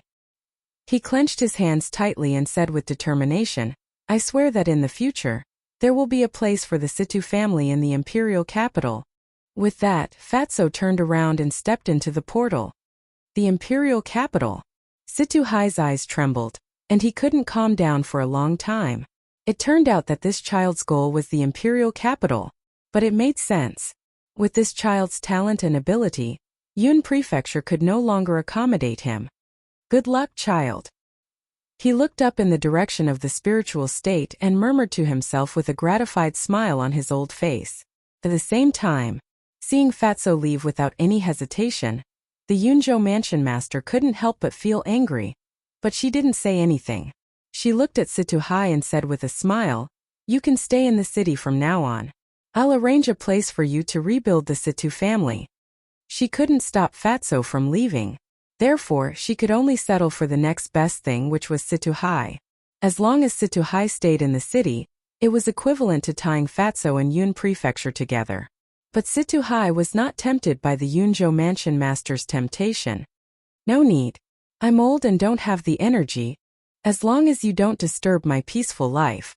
With that, Situhai opened a portal. Seeing this, the Yunzhou mansion master was furious and sneered. "Do you really think that the Situ family can have a place in the imperial capital? Don't be naive." "I believe in Tianyu," Situhai said with a smile. Then he walked into the portal without looking back. Looking at the portal that disappeared, the Yunzhou mansion master clenched his fists and shouted, "Mo Jun, come here immediately." She was already humble enough, but she was still rejected. This was infuriating. Whoosh! Soon, Mo Jun flew over and bowed. "My lord, what are your orders?" The Yunzhou mansion master said, "Go and look for him immediately. You must find Situhai's hiding place." Mo Jun said in shock, "My lord, are you going to kill Situhai?" The Yunzhou mansion master sneered, "If I really wanted to kill him, I would have done it earlier." Mo Jun frowned and said, "I don't understand. Since you're not going to kill him, why do you still want to find out where he's hiding?" "I was the one who ordered the destruction of the Situ family back then. Do you think Fatso will let me go? Now, it's because he's not strong enough. One day, when his strength surpasses mine, he'll definitely come and settle the score with me. At that time, Situhai will be an important bargaining chip in my hand," the Yunzhou mansion master said with a chilling smile. Mo Jun came to a realization and bowed, "My lord, you're wise. I also have a request. If that day really comes, please kill Qin Feiyang and avenge my grandson, Mo Wuxian." "I will."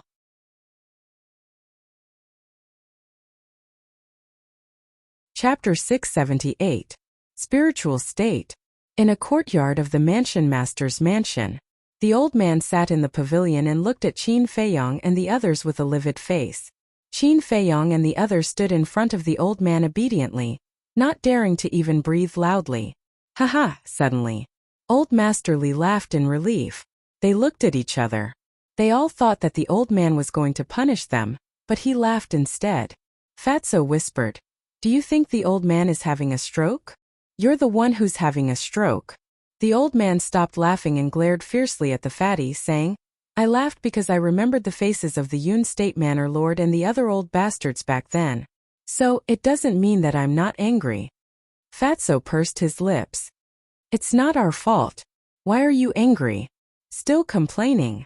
This matter is indeed not your fault, but before you go to Yunzhou, shouldn't you inform me first? Do you know how worried I was when I heard that you were causing trouble in Yunzhou?" The old man said angrily. They scratched their heads and laughed awkwardly. "But fortunately, you're smart enough to get the evidence first. Otherwise, even I can't protect you today." The old man snorted. Fatso said proudly, "Of course we never do things that we're not sure of."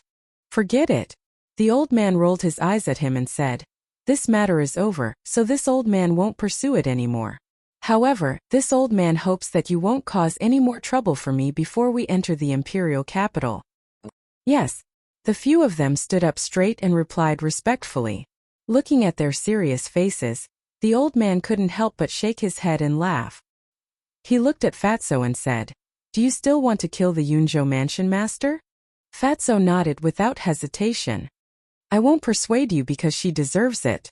But you have to act according to your strength. After all, she's not simple." The old man reminded. Fatso said, "I understand. It's good that you know." The old man smiled and waved his hand. "You can go now. The previous mansion lord has already gone to the imperial capital to report the situation of the Great War of the 9 states to the emperor. I estimate that she will come and take you to the imperial capital in a few days. Do what you need to do, don't leave behind any regrets." "All right." Qin Feiyang and the others nodded. But just as they turned around, the old man said, "Qin Feiyang, wait a moment before you leave. This old man has a few words to say to you." Qin Feiyang was stunned. He nodded and said to Fatso and Wolf King, "You guys go to Uncle Yan's place. I'll find you later." "All right." Fatso nodded. He immediately opened the portal and left with Wolf King. Lu Xingchen also returned to the inner hall. Qin Feiyang turned to look at the old man and said with a smile, "Don't tell me you want me to take good care of my sister again." The old man rolled his eyes and sighed. "This old man only has one granddaughter. I really can't rest assured. And this old man can't trust the others. I can only rely on you." Qin Feiyang smiled faintly and said, "Don't worry, I will take good care of her. With your words, this old man can rest assured. One more thing. Can you tell me the whereabouts of your Uncle Ren now?" The old man looked at him nervously. "This?" Qin Feiyang hesitated. After a moment, he said with a smile, "He is in the canyon below the ruins." "What?" The old man suddenly stood up, his eyes full of shock. "Don't worry, he will be fine.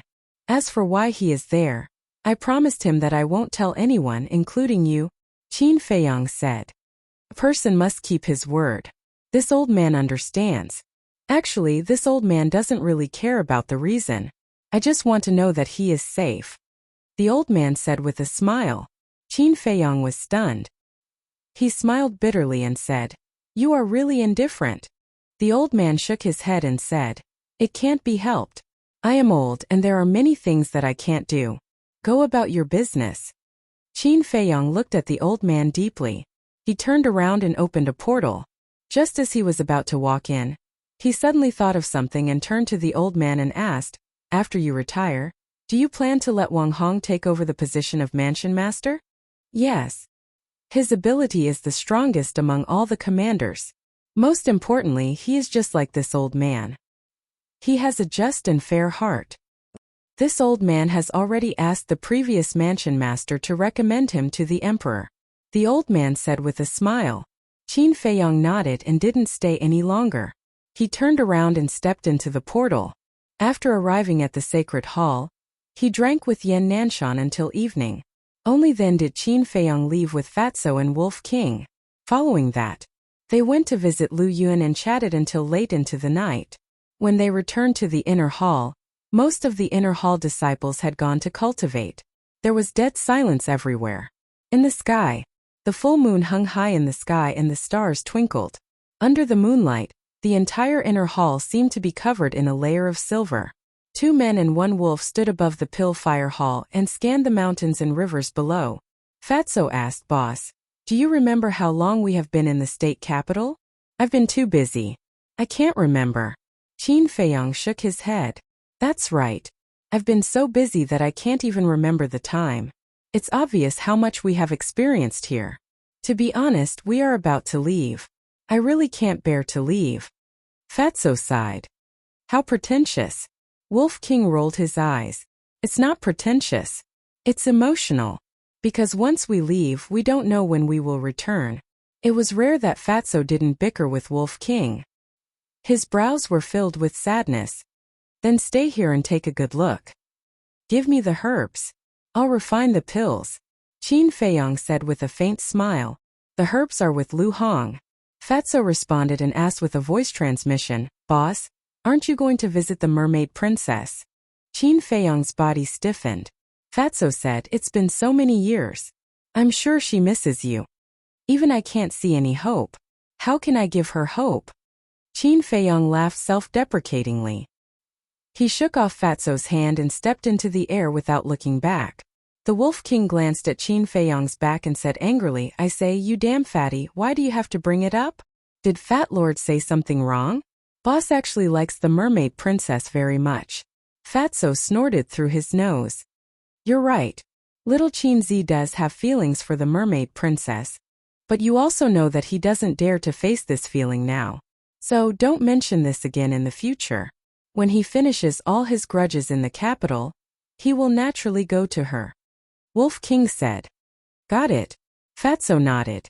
After pondering for a while, he said, "I guess the biggest problem for boss now is the—" "That's right. This little girl is indeed a headache." Wolf King sighed. "If it's up to Fat Lord, just accept them all. Anyway, boss is the future emperor of the Great Qin Empire. It's normal for him to have many wives and concubines." Fatso said. Wolf King rolled his eyes at him and said, "Love is not as simple as you say. Let nature take its course. It's really troublesome. Tell me, why do we have to be in love?" Fatso wondered. "Damn, I'm not human. How would I know?" Wolf King cursed angrily. Suddenly, he stared at a place below and said in surprise, "Isn't that Lu Xingchen and Shun Mei?" Fatso was stunned and hurriedly asked, "Where?" "Where?" Wolf King pointed to the square outside the cultivation hall and said, "There." Fatso hurriedly looked over and found Lu Xingchen and Shun Mei at the edge of the square. Why are the two of them stuck together? And in the middle of the night? It's not normal.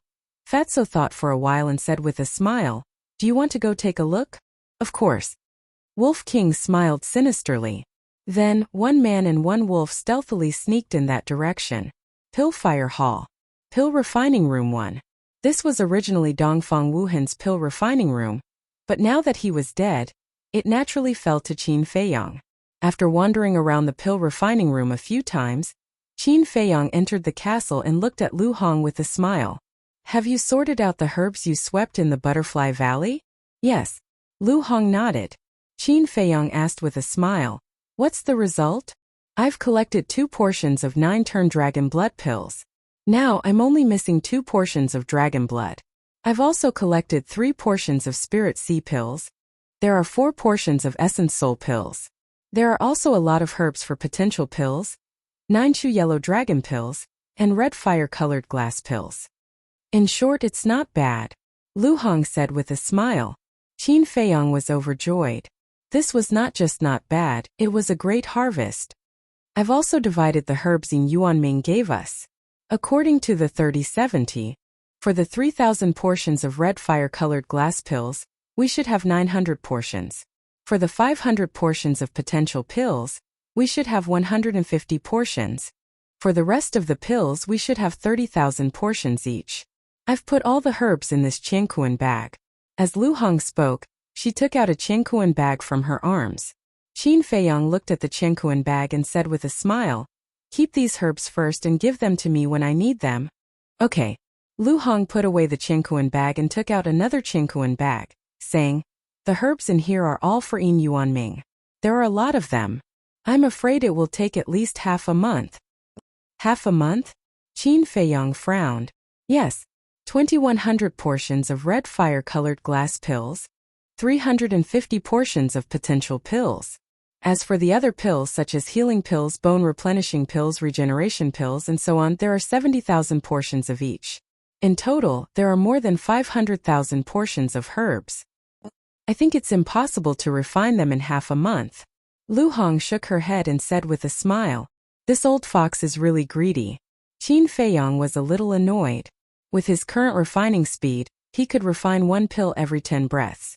This was already very fast. However, even if he didn't stop and rest, he could only refine 300,000 pills in half a month at most.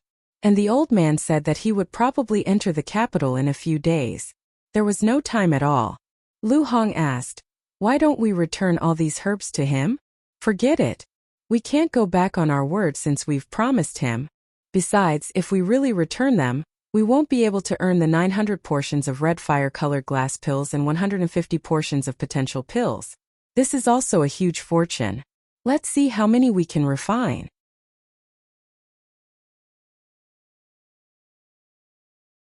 Chapter 679. 7 days passed in the blink of an eye. In these 7 days, the news of Qin Feiyang and the others returning from the 9 Nether Yellow Springs had already spread throughout the major cities of the state capital. Many people with power and influence came to pay him a visit out of admiration. However, not only did they not see Qin Feiyang, but they also did not see Lu Xingqian, Dong Zhongyang, and the others. In the eyes of these people, Qin Feiyang and the others seemed to have disappeared from the face of the earth. In fact, everyone was cultivating in seclusion to adjust their state. After all, they had been fighting in the 9 Nether Yellow Springs all these years and were always in a state of high alert. Therefore, both physically and mentally, they were quite tired. Now that they were about to go to the capital, they naturally had to adjust. As for Qin Feiyang, he stayed in the alchemy room all day these 7 days, so busy that he was sweating profusely. At noon that day, all of a sudden, the image crystal in his chest started to move. Qin Feiyang ignored it. After refining the pills in the furnace, he took out the image crystal. Buzz! The figure of an old man appeared. It was the old man. The old man frowned and said, "What are you doing?" Qin Feiyang smiled faintly and said, "I was refining pills just now." "What's wrong?" The old man said, "Pack up quickly and gather at the Butterfly Valley." Qin Feiyang was slightly stunned and asked, "You're going to the capital now?" The old man nodded. This? Qin Feiyang hesitated for a moment and said, "Can you wait a few more days? I still have some pills that haven't been refined." "No. Come right away," the old man said without any room for discussion. After that, he directly turned off the image crystal. Qin Feiyang shook his head with a wry smile and sent a message to Yin Yuanming. When Yin Yuanming learned of the situation, he immediately opened the portal and descended into the alchemy room. "I say, Brother Qin, aren't you being too unreasonable? In any case, you should at least finish refining before leaving." As soon as Yin Yuanming appeared, he couldn't help but complain. Qin Feiyang said helplessly, "I want to, but old master won't let me." "Why don't you talk to old master?" Yin Yuanming's face twitched. Wasn't looking for the old master the same as looking for a scolding? Yin Yuanming asked, "How many have you refined?" "A few 100,000. Qin Feiyang wasn't sure either. Because he had been refining for the past 7 days, he had not counted. "So little?" Yin Yuanming frowned. "You still think it's not enough? Let me tell you, you're lucky to have met me. If it were anyone else, you would give them hundreds of thousands of sets of herbs at once. Who would want to refine it for you? Besides, I haven't rested since I came back from the netherworld. Do you think it's easy for me?" Qin Feiyang said unhappily. Yes. I've troubled you." Yin Yuanming smiled embarrassedly. "Old man?" Qin Feiyang's face darkened. He pointed to a Chenkuan bag next to the furnace and said, "The medicinal pills are all inside." Yin Yuanming grabbed the Chenkuan bag and checked it carefully. His face was filled with ecstasy. They were all medicinal pills with 3 Dan veins. Moreover, red fire-colored glass pill and potential pill were both refined. As long as these 2 medicinal pills were refined, it didn't matter if the other medicinal pills were refined or not. Qin Feiyang joked. Do you feel better now? Yes. Yin Yuanming chuckled. Qin Feiyang rolled his eyes at him, took out another Qingkuan bag from his bosom, and said, These are the remaining medicinal herbs. Yin Yuanming hurriedly waved his hand and said, No need, no need. Just take it as a farewell gift for you. Originally, he thought that it was only a medicinal pill with 2 Dan veins. But now that he looked at it, it was actually all 3 Dan veins. The value was completely different. Farewell gift. Qin Feiyang was stunned. Then he couldn't help but shake his head and laugh. At the same time, Yin Yuanming also put away the Qingkuan bag, and his expression became serious.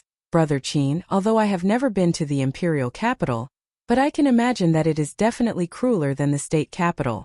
After you go, no matter what happens, you must not be reckless. Thank you. Also, please help me take good care of Aunt Snow, Qin Feiyang said. Don't worry. Yin Yuanming smiled and cupped his hands. Then I will take my leave. Let's meet again if fate wills it. Let's meet again if fate wills it. Qin Feiyang cupped his hands. Yin Yuanming opened a teleportation gate, took a deep look at Qin Feiyang, and then turned and walked in. When the teleportation gate dissipated, Qin Feiyang took out the image crystal again and sent a message to Fatso and Wolf King. These 2 fellows, ever since they separated that night, had never appeared again. It was unknown where they had been fooling around these past few days.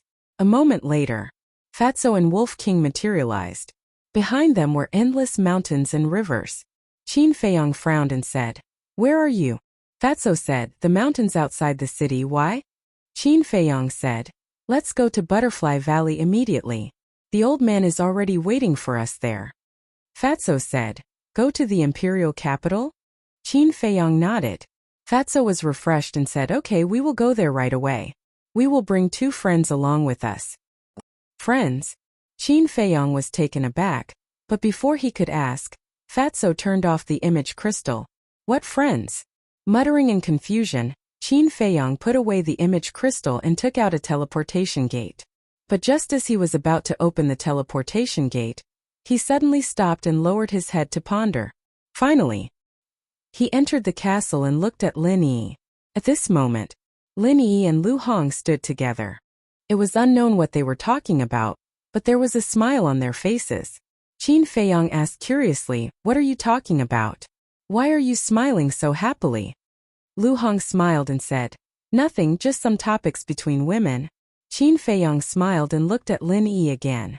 Before he spoke, Lin Yi said, You don't have to say anything. I have decided to stay. Qin Feiyang murmured, and an inexplicable sadness rose in his heart. Although Lin Yi said it straightforwardly, her dim eyes exposed her true thoughts deep in her heart. In fact, she wanted to go to the imperial capital. To be exact, she wanted to be with him. Lin Yi smiled and said, Brother Feiyang, you don't have to think about me. I will live well in the spiritual state.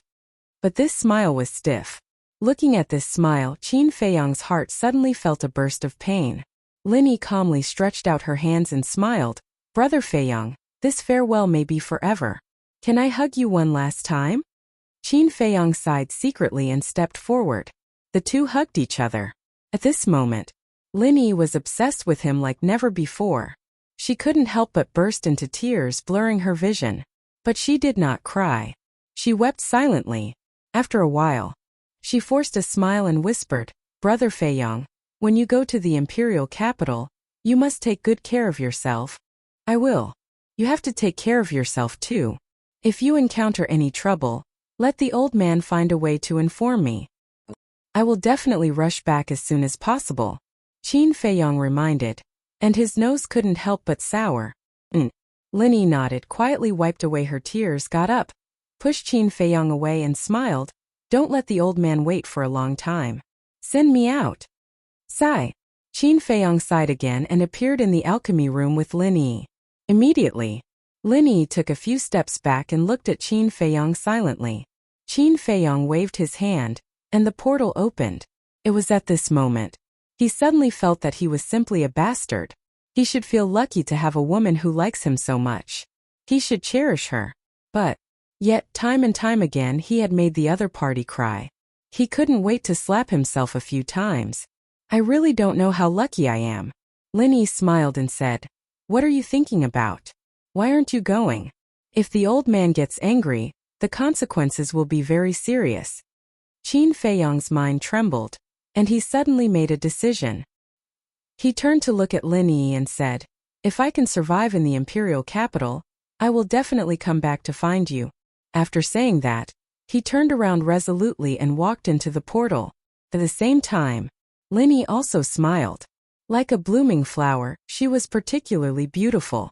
Butterfly Valley. Ren Wushuang, Lu Xingchen, Dong Zhengyang and Shun Mei were all present. Fatso and Wolf King also came. Only Qin Feiyang had not arrived yet. The old man, the former mansion master, and Wang Hong stood together frowning tightly. They seemed very unhappy. Swish!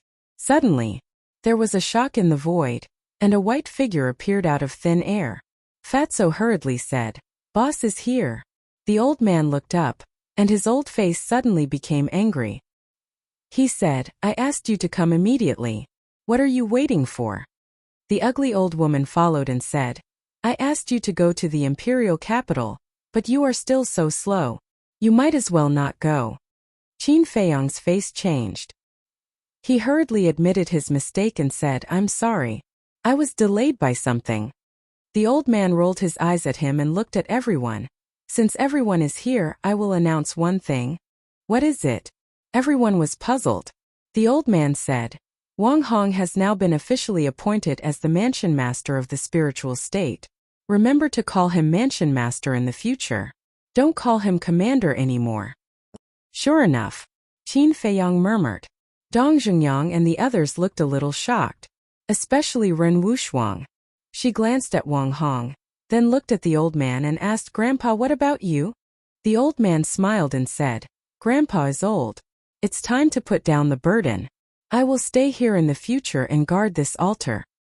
But Ren Wushuang still wanted to say something. The old man waved his hand and said, "Don't say it. This is the rule. After going to the imperial capital, remember to work hard. Don't embarrass Grandpa." Ren Wushuang nodded. "Then let's go. I hope you can all make a name for yourself in the imperial capital." The old man smiled. Before leaving, everyone was a little sad. Dong Zhengyang bowed and said, "Old man, thank you for your nurturing over the years. No matter where I go in the future, I will never forget that I am a member of the spiritual state." Lu Xingchen and Shun Mei also nodded. The old man smiled and said, "I am satisfied that you all have this heart. Go. Old man, take care. Grandpa, take care." Then they turned around and followed behind the ugly old woman as they walked towards the small wooden building. But at this moment, Wang Hong sent a voice transmission. "Qin Feiyang, what do you think of the matter I told you last time?"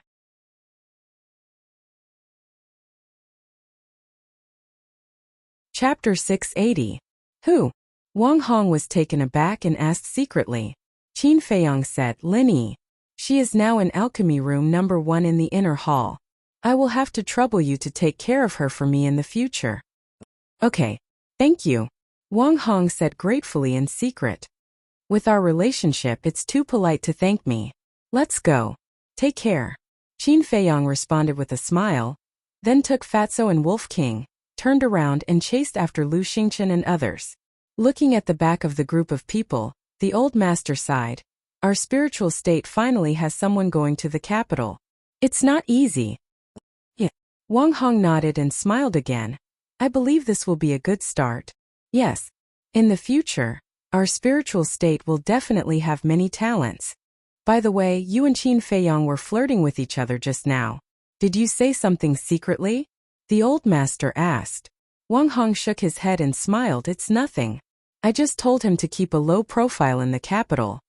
Really? The old master looked at him suspiciously. Do you think I will lie to you? Wang Hong smiled bitterly. That's true.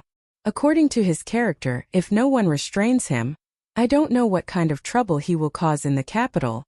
But this kid is not an ordinary person. Let's not worry about him. The old master smiled. Wang Hong nodded. Swish. At this moment, a middle-aged man descended in front of the old master and Wang Hong. Jiang Qianqing? Wang Hong was taken aback and puzzled. What are you doing here? Jiang Qianqing smiled. I'm here to say goodbye to you too. Goodbye? The old master and Wang Hong looked at each other and looked at Zhang Qianqing suspiciously. I only appeared to protect one person, and this person has now entered the capital. Naturally, I don't need to continue to stay in the spiritual state. Zhang Qianqing smiled faintly. Protect who? The old master was surprised. Doesn't matter who it is. What matters is that he has returned to the capital. Zhang Qianqing smiled faintly and said nothing more. He opened a portal and left without looking back. What's the situation? The two elders looked at each other. They had always thought that Zhang Qianqing was a rogue cultivator, but they never expected that he had come with a purpose. Meanwhile, outside the gates of the temple, a golden-haired woman was walking on a wide street. This woman looked to be in her 20s, and she wore a light golden dress. She had a devastatingly beautiful face and a devilish figure. Her skin was like white jade, suffused with a sparkling luster. Her soft golden curly hair was like a wave that slowly drifted behind her. Wow! Where did this beauty come from? Amazing! She's simply a goddess. When the disciples of the temple saw this woman, they could not help but stop and take a few more glances. Very soon, the woman walked to the bottom of the stone stairs in front of the sacred hall's gate. Immediately, a young man in white ran up to her and said with a smile, "Miss, are you here to sign up? I can show you the way." "No, thank you." The blonde woman replied politely. The young man in white was puzzled. "If you're not here to sign up, then why are you here?" The blonde woman pondered for a while and said, "I want to find someone." "Who? A man or a woman?" The young man in white asked. "A man." The blonde woman said, "Damn, that bastard's luck is so good. He actually made such a great beauty personally come to find him?" The young man in white was indignant. The other men around were also jealous. At this moment, the blonde woman asked, "Do you know Qin Feiyang?" "What? She's here to find Qin Feiyang." Everyone present was greatly shaken. The uneasiness and jealousy in their hearts disappeared. The young man in white asked carefully, "May I ask, what's your relationship with senior brother Qin?" "We." The blonde woman hesitated and said with a smile, "We're friends." Everyone's heart trembled. Even if they were just friends, they did not dare to touch them. Back then, Zheng Chuan and Wang Fei had touched Lu Hong. In the end, they were tortured to death by ruffian Wolf here. That was a lesson in blood. The young man in white's eyes immediately became respectful and said with a flattering smile, "Miss, senior brother Qin was indeed in the sacred palace before, but now he has entered the inner hall." "Inner hall?" The blonde woman was startled and asked doubtfully, "Where is the inner hall?" The young man in white shook his head and said, "I don't know either, because only by becoming a disciple of the sacred palace and breaking through to the War Emperor realm will one be qualified to go to the inner hall." A trace of disappointment crept into the golden-haired woman's alluring eyes. "What are you all doing here? Don't you have anything to do?" At this moment, a cold shout sounded. A middle-aged man in black stood in the sky. His aura was like a vast ocean unfathomable. "Greetings, Elder Yan."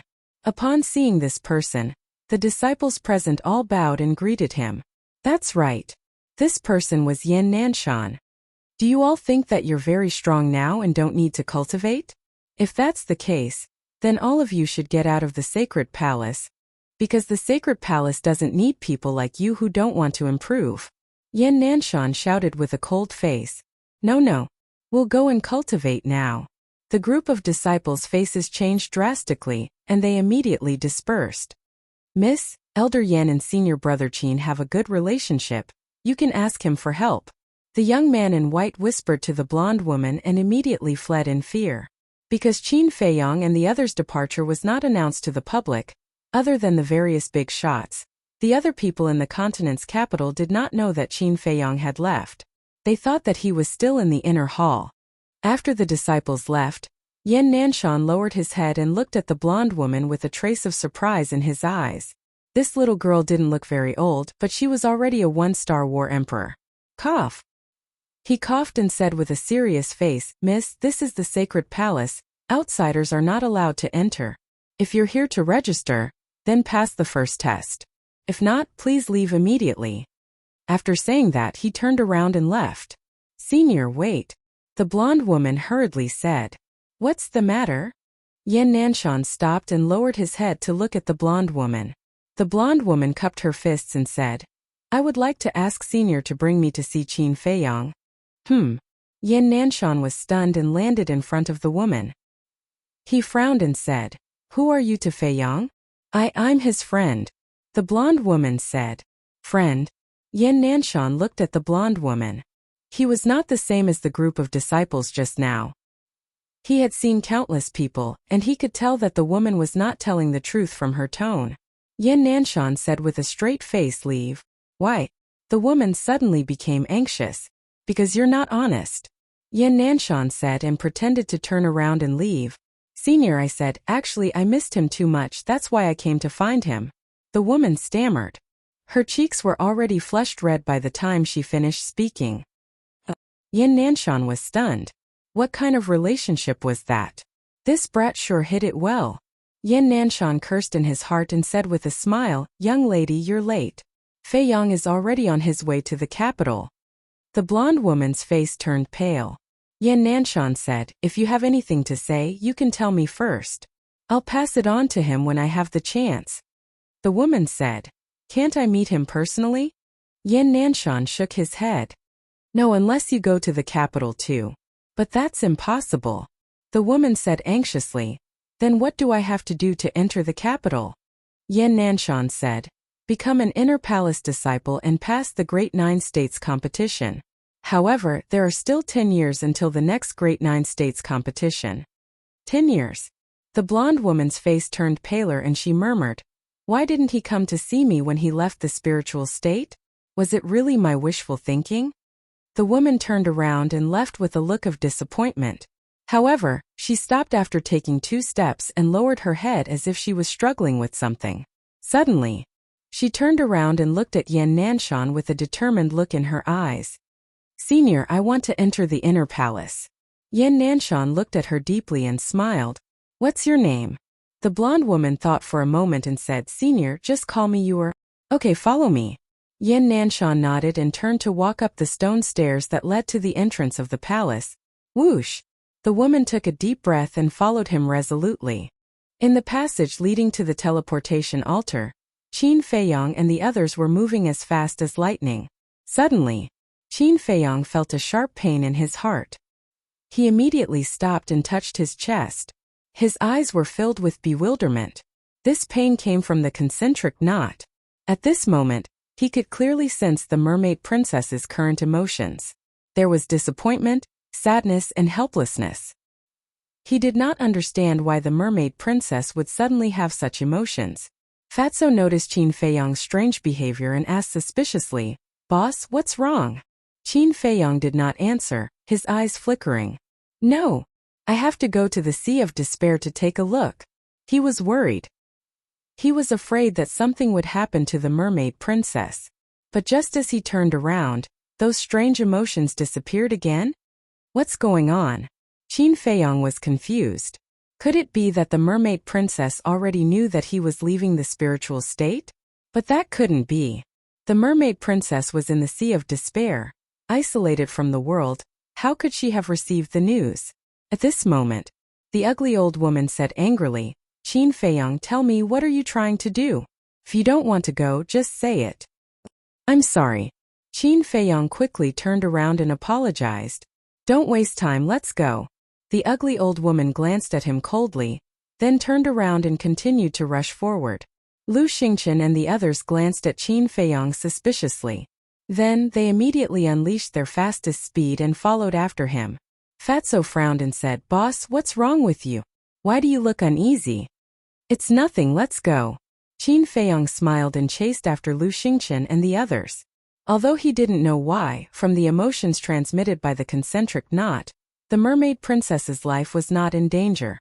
As long as her life was not in danger, he could leave with peace of mind. Strange. Fatso and Wolf King looked at each other and quickly chased after him. Soon.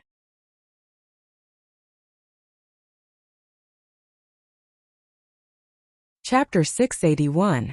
Looking at the altar in front of them, everyone was extremely excited, including the ugly old woman. because once they stepped on the altar, it was equivalent to staying in the imperial capital forever. This was a matter that would bring glory to their ancestors. But, in the depths of Qin Feiyang's eyes, there was an astonishing cold light. It had been more than 10 years. He had been looking forward to this day for more than 10 years. Now that he had finally reached this final step, his heart was unable to calm down. And the past hidden in the bottom of his heart also uncontrollably surfaced in his mind. His heart felt as if it was being cut by a knife. Fatso was standing beside Qin Feiyang. He quickly noticed Qin Feiyang's abnormality and quickly reminded him secretly, "Boss, calm down, don't be rash." "I know." Qin Feiyang transmitted his voice. Although his heart was filled with anger, it was not to the extent of losing his mind. Buzz. At the same time, the ugly old woman activated her battle chi and continuously poured it into the teleportation altar. Looking at the awakening altar, Qin Feiyang took a deep breath and secretly said, "Where have you two been fooling around these past few days?" "Outside the city, didn't I tell you?" Seeing Qin Feiyang calm down, Fatso and Wolf King also secretly heaved a sigh of relief. They were afraid that Qin Feiyang would not be able to hold back and directly barge into the imperial palace as soon as he entered the imperial capital. At that time, they were afraid that they would lose their lives before even seeing the emperor. Qin Feiyang frowned. "I'm asking you, what are you doing outside the city?" Fatso laughed. "It's nothing, just fooling around in the mountains with the lion-head eagle and the blood eagle." "Lion-head eagle, blood eagle?"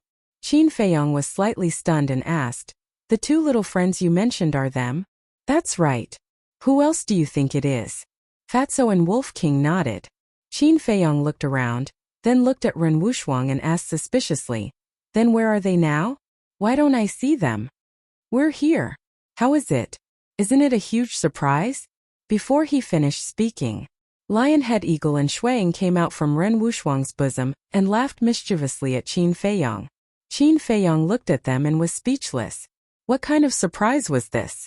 Wolf King said telepathically, "Little Qin Zi, this isn't a surprise, but there's something you'll definitely be surprised to hear." "What is it?" Qin Feiyang was suspicious. Wolf King snickered. "Lu Xingchen and Shan Mei are together again." "What?" Qin Feiyang was dumbfounded. Wolf King thought to himself, "Big Bro and Fatso saw it with our own eyes and heard it with our own ears. It can't be fake." "When did this happen?" Qin Feiyang frowned. "It was 7 days ago that night. However, now it's just Lu Xingchen who is pursuing Shan Mei unilaterally. Shan Mei hasn't agreed yet," Wolf King said. Qin Feiyang glanced at Lu Xingchen and Shan Mei's backs and said telepathically, "I don't think Shan Mei will agree. After all, Lu Xingchen once hurt her." "Not necessarily. That night, we saw with our own eyes that he knelt in front of Shan Mei and begged her to forgive him. And now Lu Xingchen is very good at dealing with women. I guess Shan Mei will return to his arms soon." Fatso sneered. "He actually knelt?" Qin Feiyang was dumbfounded.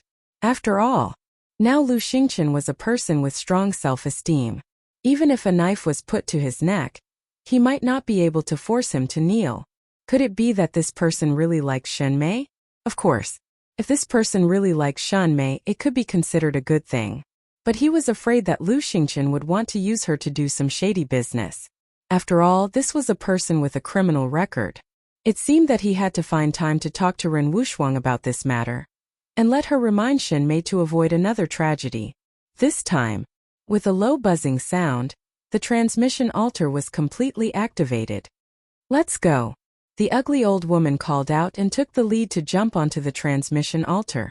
Lu Xingchen and the others followed closely behind. Qin Feiyang also temporarily put aside the matter of Shan Mei and Lu Xingchen and jumped onto the altar. Fatso and Wolf King also rushed up. Immediately, the group of figures quickly faded. In the end, as if evaporating into thin air, they disappeared without a trace. The light of the transmission altar also quickly dimmed. The capital. In a sealed space. This space was more than 1,000 feet long. 9 blood-red altars were neatly arranged on the ground, exuding an ancient and mysterious aura. Next to the 9 altars, there was a black stone tablet with different words engraved on it. Lingzhou, Fengzhou, Hezhou, Yuzhou, and so on. At this moment, a group of people gathered next to these altars. Most of them were familiar faces to Qin Feiyang. There was Wan Qiu. There was Tan Wu. There was Zhao Yu, Ling Yu, Feng Ranran, Luo Dan. There was also Feng Wuxia and the twin sisters. But they didn't say anything. They lowered their heads and thought about their own matters. Next to them there were 5 old men. These 5 people didn't say anything. They all closed their eyes as if they were recuperating from their injuries. The aura they exuded was unfathomable. Suddenly, Wan Qiu raised his head and glanced at the crowd. He said impatiently, "How long do we have to wait? When everyone is here, someone will naturally come to pick us up." One of the old men said calmly. He didn't open his eyes when he spoke. "Everyone is here except for the Lingzhou. They're really dawdling." Wan Qiu snorted. Zhao Yu snorted. "It's not like we're in a hurry to reincarnate. What are you in a hurry for?" Wan Qiu raised his eyebrows and looked at Zhao Yu. "Did I say anything about you? Why are you talking so much nonsense?" "Whoever talks the most nonsense knows best." Zhao Yu smiled disdainfully. A cold glint flashed across Wan Qiu's eyes. Buzz. At this moment, one of the altars shone brightly. Following that, figures appeared one after another. It was Qin Feiyang and the others. The group jumped off the altar one after another. The ugly old woman looked at the 5 old men and cupped her hands with a smile. "Sorry to have kept you waiting." The 5 of them finally opened their eyes, and rays of light burst out. One of the old men glanced at Qin Feiyang and the others, then looked at the ugly old woman and said unhappily, "Why do you people from the Lingzhou always take so long to do things? Something came up at the last minute." "Sorry." The ugly old woman smiled apologetically and didn't forget to glare at Qin Feiyang. She was obviously blaming him. Qin Feiyang smiled embarrassedly and looked at the 5 old men. His pupils shrank slightly. The aura of these 5 people was almost on par with the ugly old woman. Obviously, they were the previous masters of Hezhou, Yuzhou, Fengzhou, Yuzhou, and Kongzhou. The 5 old men were also sizing up Qin Feiyang, as if they wanted to see through him. But in the end, they could only see through Qin Feiyang's cultivation. As for the rest, they couldn't see anything. It felt like there was a mysterious veil covering Qin Feiyang's body. Then, the 5 of them withdrew their gazes in disappointment and continued to chat with the ugly old woman. At the same time, Ling Yu and the other 3 also went forward and chatted with Qin Feiyang and the others.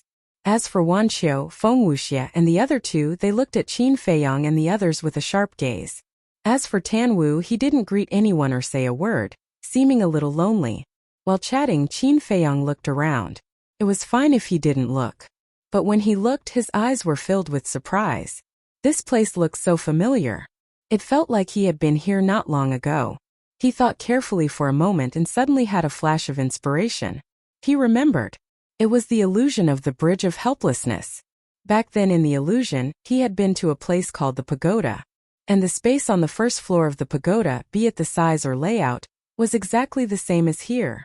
The things in the illusion were the same as the real world. This made Qin Feiyang feel incredulous. He even wondered if the pagoda really existed and this place was the pagoda. Clang! Suddenly, a loud explosion jolted Qin Feiyang awake. He turned to look. There was a stone door in front of him. At this moment, the stone door was slowly opening and rays of sunlight shone in through the gap. Through the gap, one could vaguely see a person standing outside the door. At this moment, everyone quietened down and looked at the stone door that was opening. As the gap between the stone door grew larger, the person standing outside the stone door gradually entered everyone's sight. When he saw that person's face clearly, Qin Feiyang felt like a bolt out of the blue and his mind rumbled. It was an old man. He was wearing a pure white robe and had white hair and a white beard. He exuded an otherworldly aura. Qin Feiyang had seen this person before. It was the old man who guarded the pagoda in the illusion. When the stone door was completely opened, the ugly old woman and the others immediately walked to the old man and bowed. "Greetings, old Qin." They looked extremely respectful. Even the way they address him is the same? Qin Feiyang frowned. He remembered that in the illusion, Qin Zhong and Qin Yi also called this old man Old Qin. Yes. Old Qin nodded and looked past the ugly old woman and the others to Qin Feiyang and the others. When they made eye contact with old Qin Feiyang and the others felt as if they had fallen into a bottomless abyss and couldn't help but feel cold all over. The ugly old woman shouted, "What are you all doing there? Hurry up and salute old Qin."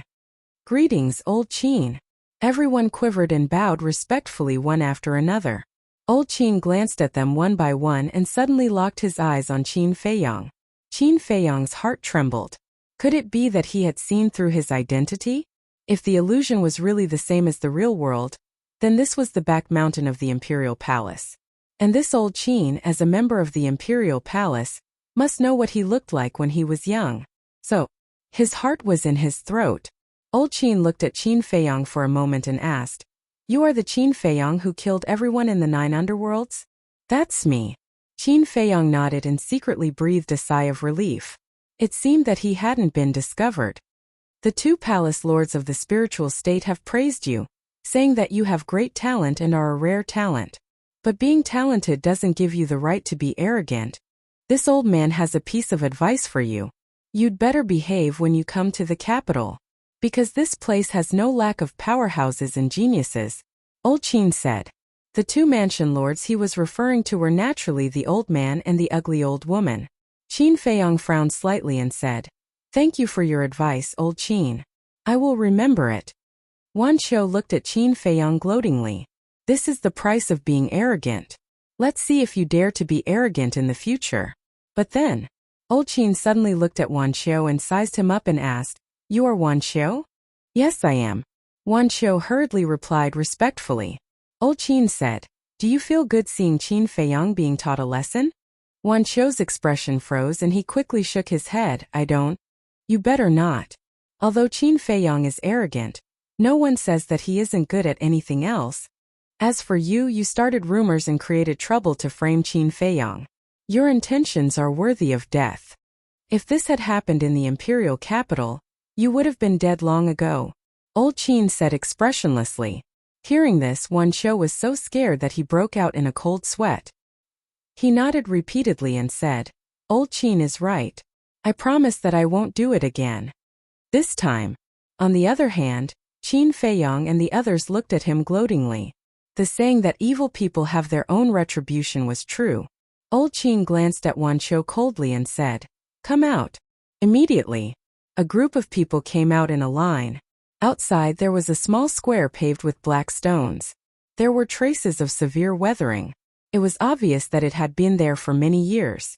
Everyone stood in the square and curiously looked around. On all sides there was an endless mountain range. The mountains rose and fell, and the ancient trees towered into the sky. In the mountain stream one could also sense countless terrifying auras. This was the aura of a fierce beast. Moreover, it was not a normal kind of terror. Every aura made them feel the threat of death. One must know, they were all war masters. Just the aura alone made them feel this way. One could imagine how terrifying the strength of the fierce beasts lurking in the mountain stream was. After Qin Feiyang came out, he immediately turned around and looked behind him. Immediately, he was dumbfounded. In front of him there was a huge ancient pagoda. It was dark all over and exuded an ancient aura. On the front of the ancient pagoda, there were 2 majestic words engraved on it. Pagoda. Sure enough, it was the same as in the illusion. Fatso saw Qin Feiyang staring at the pagoda, and also looked at it suspiciously, and sent a sound transmission. "Boss, what's so good about this pagoda?" Qin Feiyang said, "There's nothing good about this pagoda. But this place should be the back mountain of the Imperial Palace." "What?" Fatso's gaze trembled as he scanned the surrounding mountains and rivers. He really didn't expect that the entrance would be located in the back mountain of the Imperial Palace. "No," Fatso said again. "Why would you say that it should be? Could it be that you can't be sure?" The back mountain is the forbidden area of the Imperial Palace. I never came here when I was young. But last time in the illusion of the Bridge of Helplessness, I came here. Qin Feiyang thought. "Illusion?" Fatso was stunned and said disdainfully, "Boss, is there something wrong with your head? You even believe in the illusion?" Qin Feiyang said, "The problem is, everything here is exactly the same as in the illusion." "There's such a thing?" Fatso was extremely surprised. Illusions were all illusions. Normally speaking, they would not match with the real world. But the illusion that Qin Feiyang saw was exactly the same as the one here, which was unbelievable. At this time, Old Man Qin closed the stone door of the pagoda, opened another teleportation gate and said, "There's nothing to see, hurry up and register at the temple." Temple?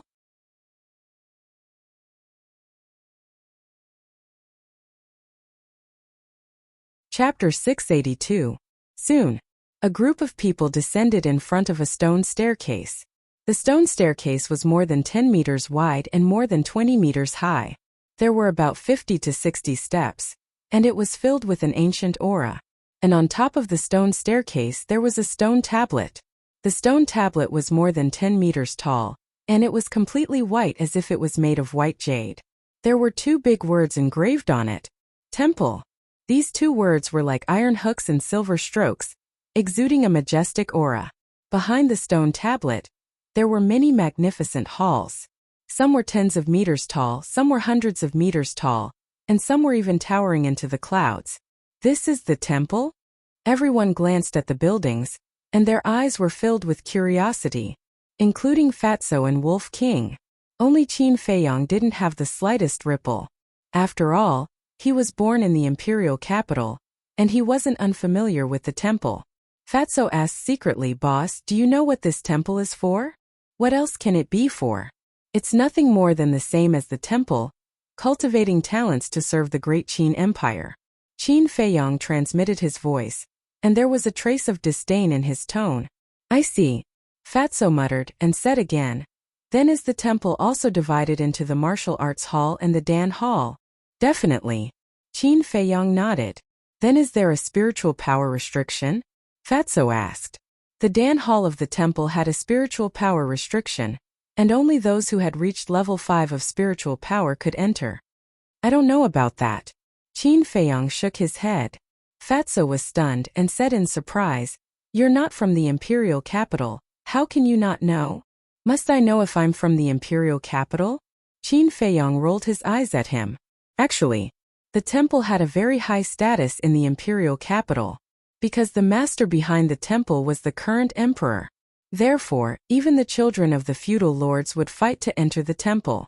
Even the princes of the imperial palace would enter the temple. However, Qin Feiyang was different at that time. First, although all the princes were the children of emperors, Qin Feiyang was lucky to have an empress as his mother. It was common knowledge.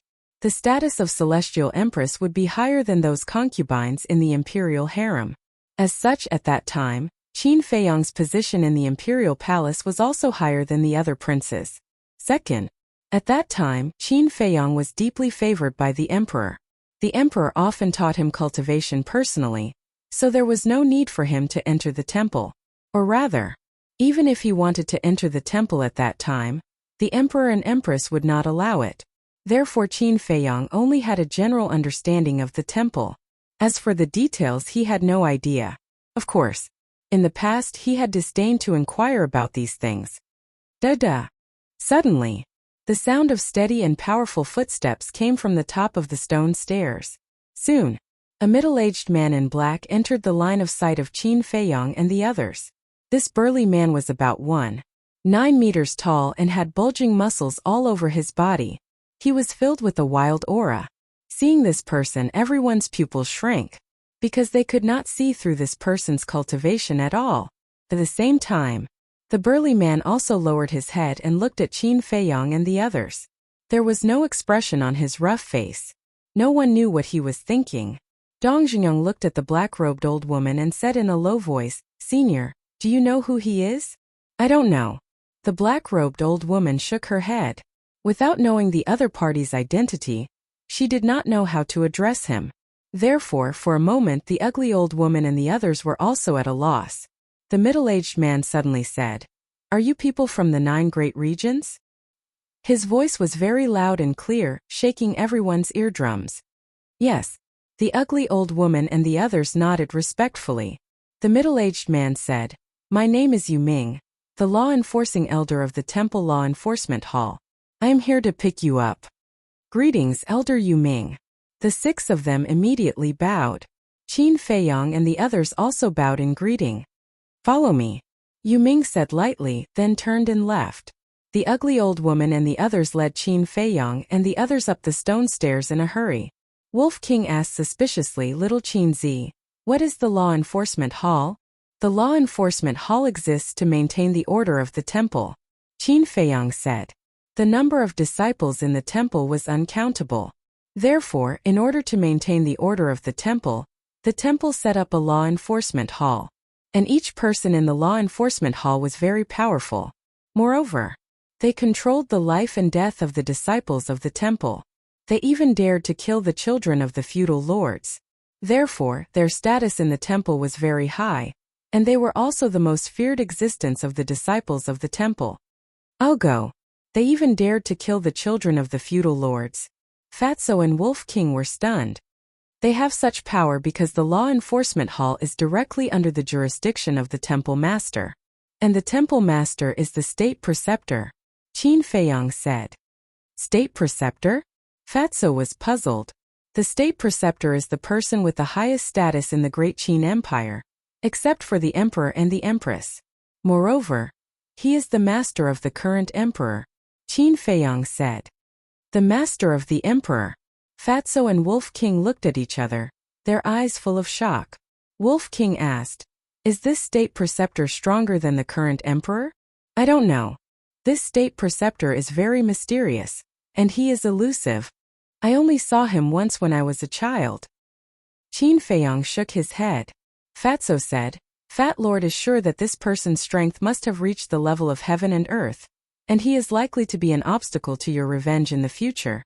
If he really dares to meddle in other people's business, then I won't show mercy.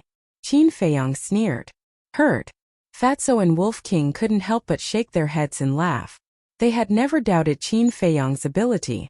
Although he was definitely not a match for this state preceptor now, in the future, he would be able to trample this person under his feet sooner or later. Fatso said, Boss, the law enforcement hall is so terrifying. It should be very difficult to enter the law enforcement hall. I don't dare to say how difficult it is. But as far as I know, the number of people in the law enforcement hall has always been limited to 99. Plus the hall master of the law enforcement hall, it's exactly 100. Qin Feiyang said. Fatso said, in other words, even if you are qualified, you can't enter the law enforcement hall? Yes. Unless someone in the law enforcement hall dies. Qin Feiyang nodded. Dies? I'm afraid not. After all, this is the imperial capital, who dares to touch them? Fatso shook his head and said. During the conversation, the group had already climbed up the stone stairs, and a square entered their sight. The square was very big, but it was empty. It was especially cold and cheerless. On the opposite side of the square sat an ancient hall. The great hall was about 10 meters tall and was completely pitch black. Through the door, one could vaguely see a white-haired old man sitting inside. Yuming led them straight into the great hall. The layout of the hall was also quite simple. There was only a desk and 2 chairs. As for the white-haired old man, he was sitting at the desk, dozing off with his eyes closed. Yuming walked to the table, knocked on the table and said, Old man, someone is here, register them.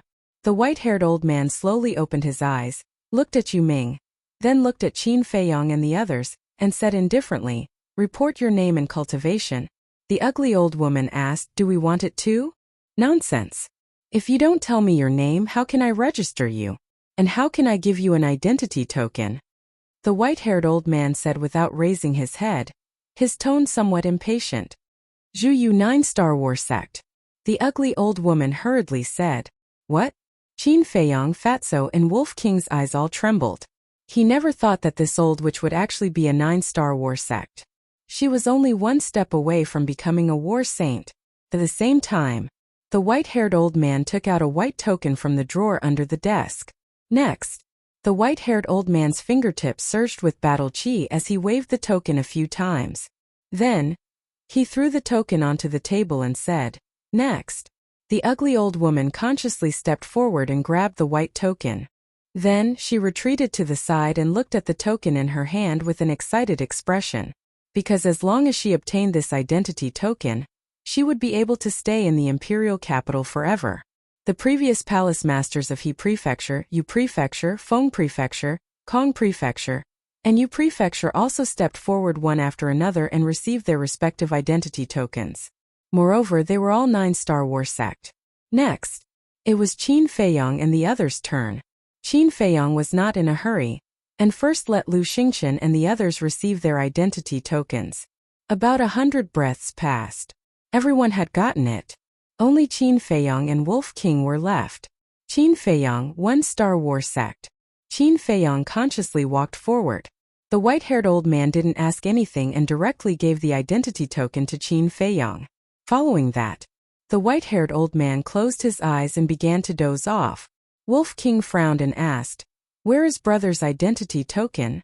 There are no berserk beasts." The white-haired old man replied indifferently.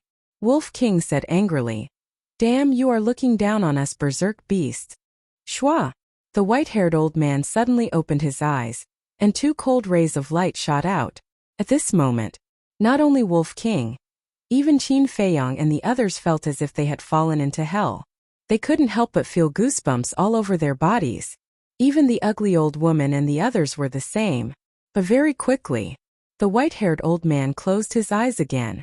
Qin Feiyong immediately glared at Wolf King fiercely, and said angrily in his heart, "This is not the sacred palace, behave yourself."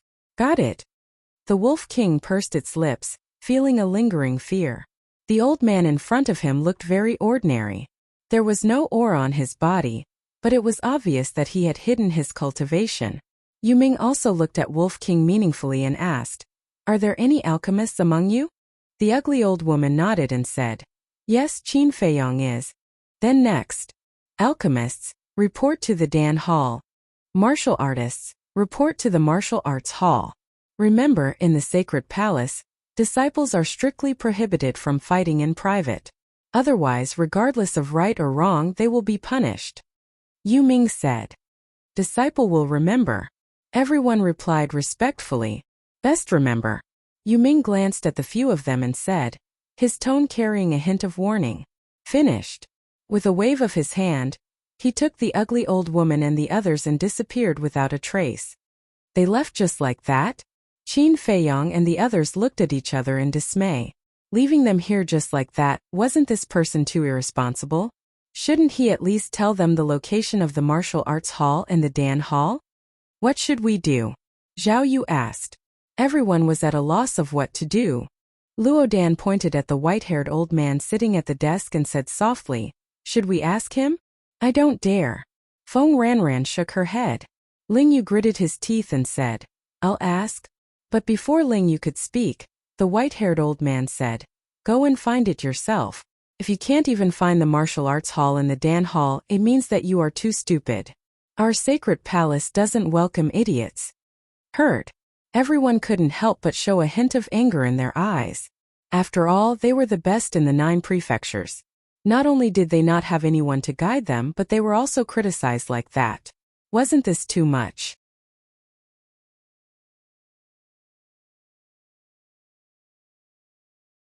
Chapter 683. Get out! The white-haired old man shouted impatiently. "Let's go." Qin Feiyong took a deep breath and secretly called out to Fatso and Wolf King. Then he turned and walked out of the main hall to the plaza. After Fatso came out, he complained, "Boss, this temple is too much. They don't even put us in their eyes." That's the reality. No matter how outstanding you are in the 9 prefectures, you're just an insignificant character in the imperial capital. If you want to gain the respect of others, prove it with your actions. Qin Feiyong transmitted his voice. Fatso pursed his lips and said, "Anyway, this imperial capital gave Fat Lord a bad impression." Wolf King said, "I also hate this place a little." Qin Feiyong rolled his eyes and said indifferently, "I told you not to come, but you insisted. Since you're here, just bear with it." At this moment, Lu Xingchen and the others also walked out of the main hall. Ling Yu sighed and said, "I didn't expect us, the geniuses of the 9 prefectures, to be reduced to such a state." The others also looked indignant. But what could they do? They had to lower their heads when they were under someone else's roof. After calming down, Wan Qiu, Feng Wuxia, and the twin sisters glanced at Qin Feiyong and the others and left first.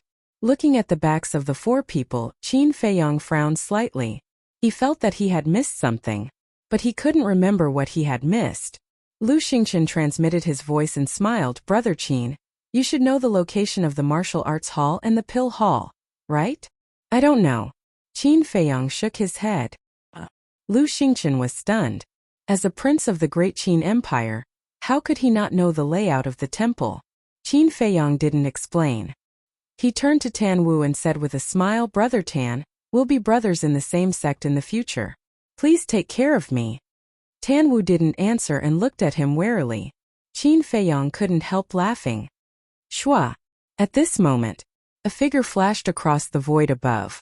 Qin Feiyang looked up and flew up into the sky. He called out, Senior Marshal Brother, please wait. Obviously he was going to ask for directions. Lu Xingchen and the others looked at each other, then followed suit and flew into the air. In the meantime, the black figure stopped in the air and turned to look at Qin Feiyang and the others. It was a young man who looked to be about 25 or 26 years old. He was about 1.8 meters tall and wore a fitting black robe. His temperament was quite extraordinary. However, the aura this person exuded wasn't very strong.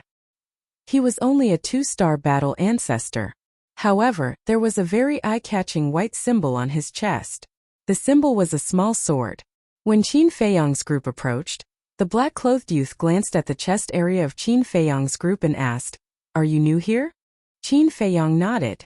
Seeing Qin Feiyang nod, the black-clothed youth revealed a trace of disdain. Qin Feiyang naturally saw it, but he didn't care. He cupped his hands and smiled. May I ask, Senior Marshal Brother, how do I get to the Martial Arts Hall and the Pill Hall? You really don't know? Lu Xingchen frowned slightly. He originally thought that Qin Feiyang was joking with him. The black-clothed youth didn't answer. He glanced at Qin Feiyang's group and paused for a while on Ren Wushuang and Shun Mei. At the same time, an undetectable light flashed in his eyes. The black-clothed youth smiled and said, Coincidentally, I'm also going back to the Martial Arts Hall. You guys can go with me. Thank you, Senior Marshal Brother. Ling Yu cupped his hands and smiled. The black-clothed youth smiled faintly and said, We're all from the same sect. Why are you so polite? Let's go. Immediately, the group followed behind the black-clothed youth and flew towards the depths of the Divine Palace. Alright, let me introduce myself. My name is Xing Wanli. I'm also a disciple of the Martial Arts Hall. The black-clothed youth smiled and said. Qin Feiyang said. Qin Feiyang of the spiritual state. Spiritual state? Xing Wanli was stunned and asked in confusion, Why haven't I heard of a place called the spiritual state in the imperial capital? Qin Feiyang smiled faintly and said, Not the imperial capital. It's one of the 9 states, the spiritual state. So it's that place. Xing Wanli suddenly realized and asked, You guys are all from the 9 states? Qin Feiyang nodded. This time, the disdain between Xing Wanli's brows became even stronger. Looking at this person's expression, everyone was very unhappy but chose to endure it. After all, they were new here and it was better to keep a low profile. Ling Yu said, Senior Marshal Brother Xing, can you tell us about the Divine Palace? Of course. Our Divine Palace is composed of 7 major halls. They are the Elixir Hall, Martial Arts Hall, Resource Hall, Deacon Hall, Law Enforcement Hall, War God Hall, and the Martial Arts Treasury. Xing Wanli said. Fatso asked, What is the War God Hall? The others were also confused. Everyone knew about the Elixir Hall, Martial Arts Hall, Resource Hall, Deacon Hall, Law Enforcement Hall, and Martial Arts Treasury. Only this War God Hall. I'm not very clear about the specific situation of the War God Hall, but I heard that the War God Hall is a very terrifying place.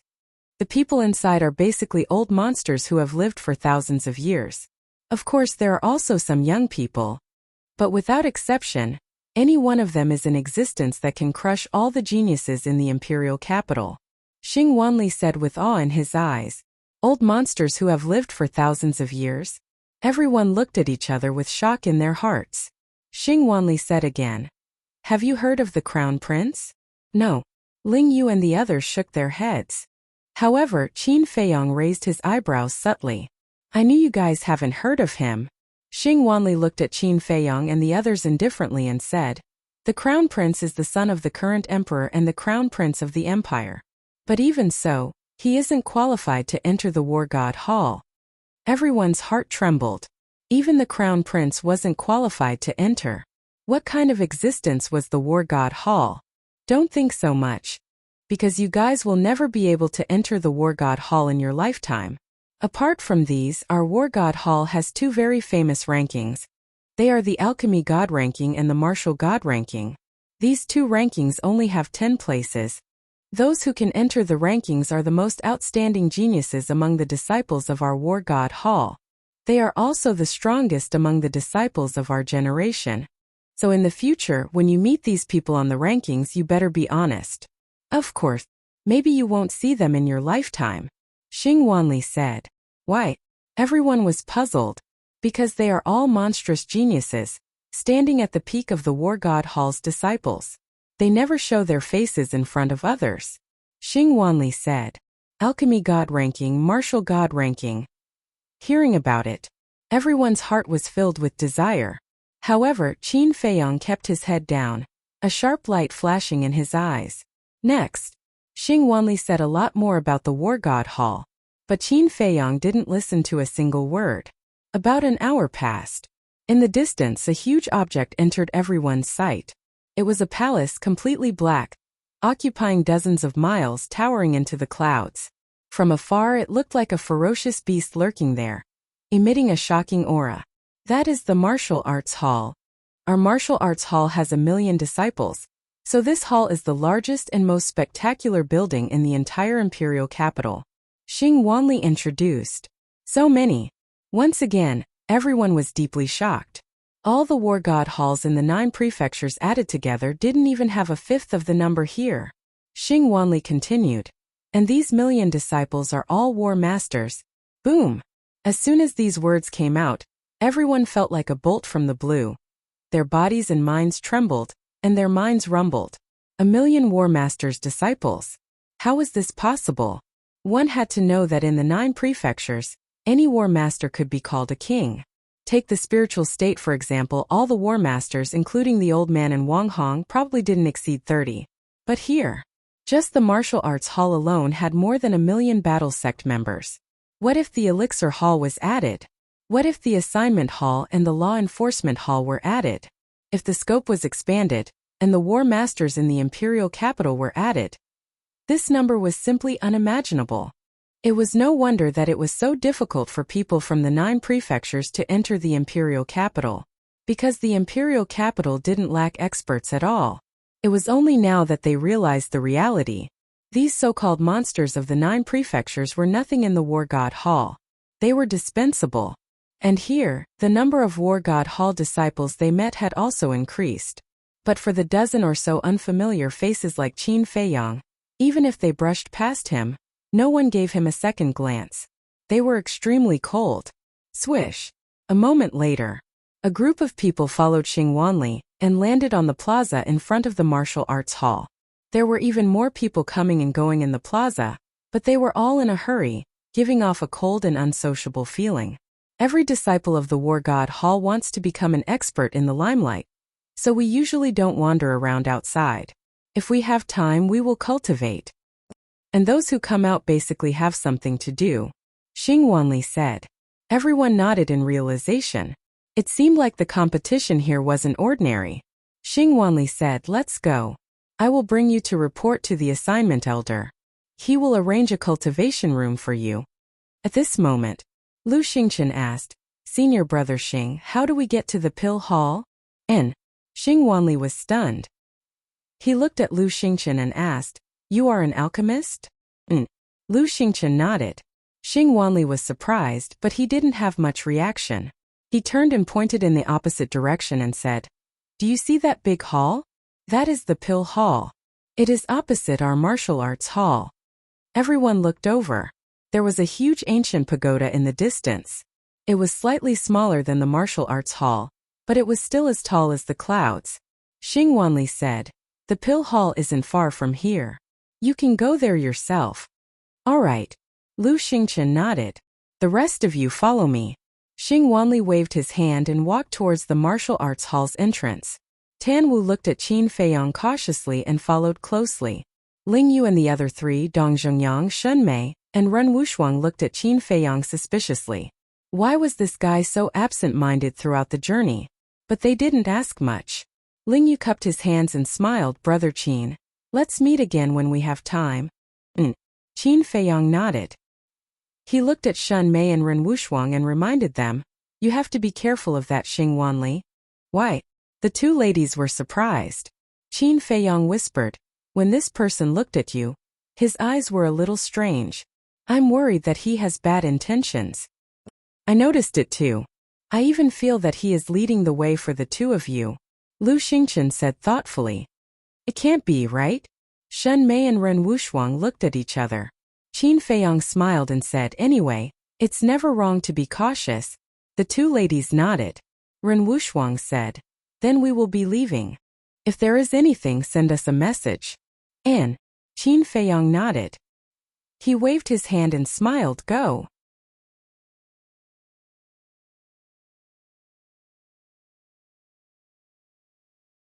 Chapter 684. High up in the sky. Lu Xingchen whispered, Brother Qin, are you thinking about the first prince? Qin Feiyong lowered his head in silence. Fatso pursed his lips. What's there to think about the first prince? Lu Xingchen said, didn't you hear what Xing Wanli said just now? The first prince is now the crown prince. Crown prince. Fatso raised his eyebrows.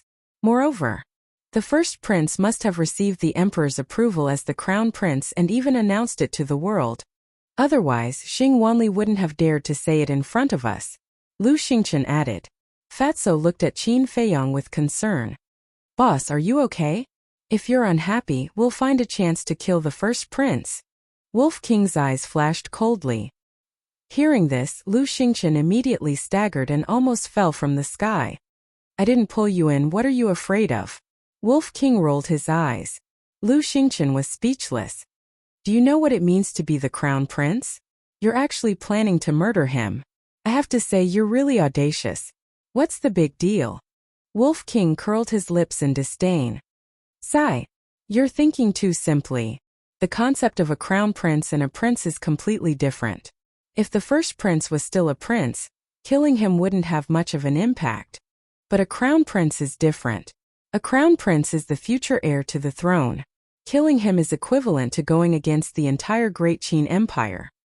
However, at this point, Lu Xingchen changed the topic and said telepathically, if you really plan to kill him, count me in. Fatso and Wolf King were stunned. Qin Feiyong also looked up at Lu Xingchen. His eyes filled with disbelief. Lu Xingchen smiled faintly. To be honest, other than you, Qin Feiyong, I want to kill everyone from your Qin clan. Why? Do you have a grudge against the Qin clan? Qin Feiyong frowned. I'm not from the capital, why would I have a grudge against the Qin clan? I just can't stand their high and mighty attitude. Lu Xingchen smiled faintly. Qin Feiyong narrowed his eyes slightly. This reason was too far-fetched and not the least bit convincing. However, Wolf King and Fatso chose to support Lu Xingchen. Because they couldn't stand it either. Fatso snickered. Why else would we do it? Nonsense. Qin Feiyong glared at him fiercely and said in a deep voice, do you think we have the ability to go against the entire Great Qin Empire? Wolf King said disdainfully, what are you afraid of? As long as we do it cleanly, who would know it was us? We'll talk about this later.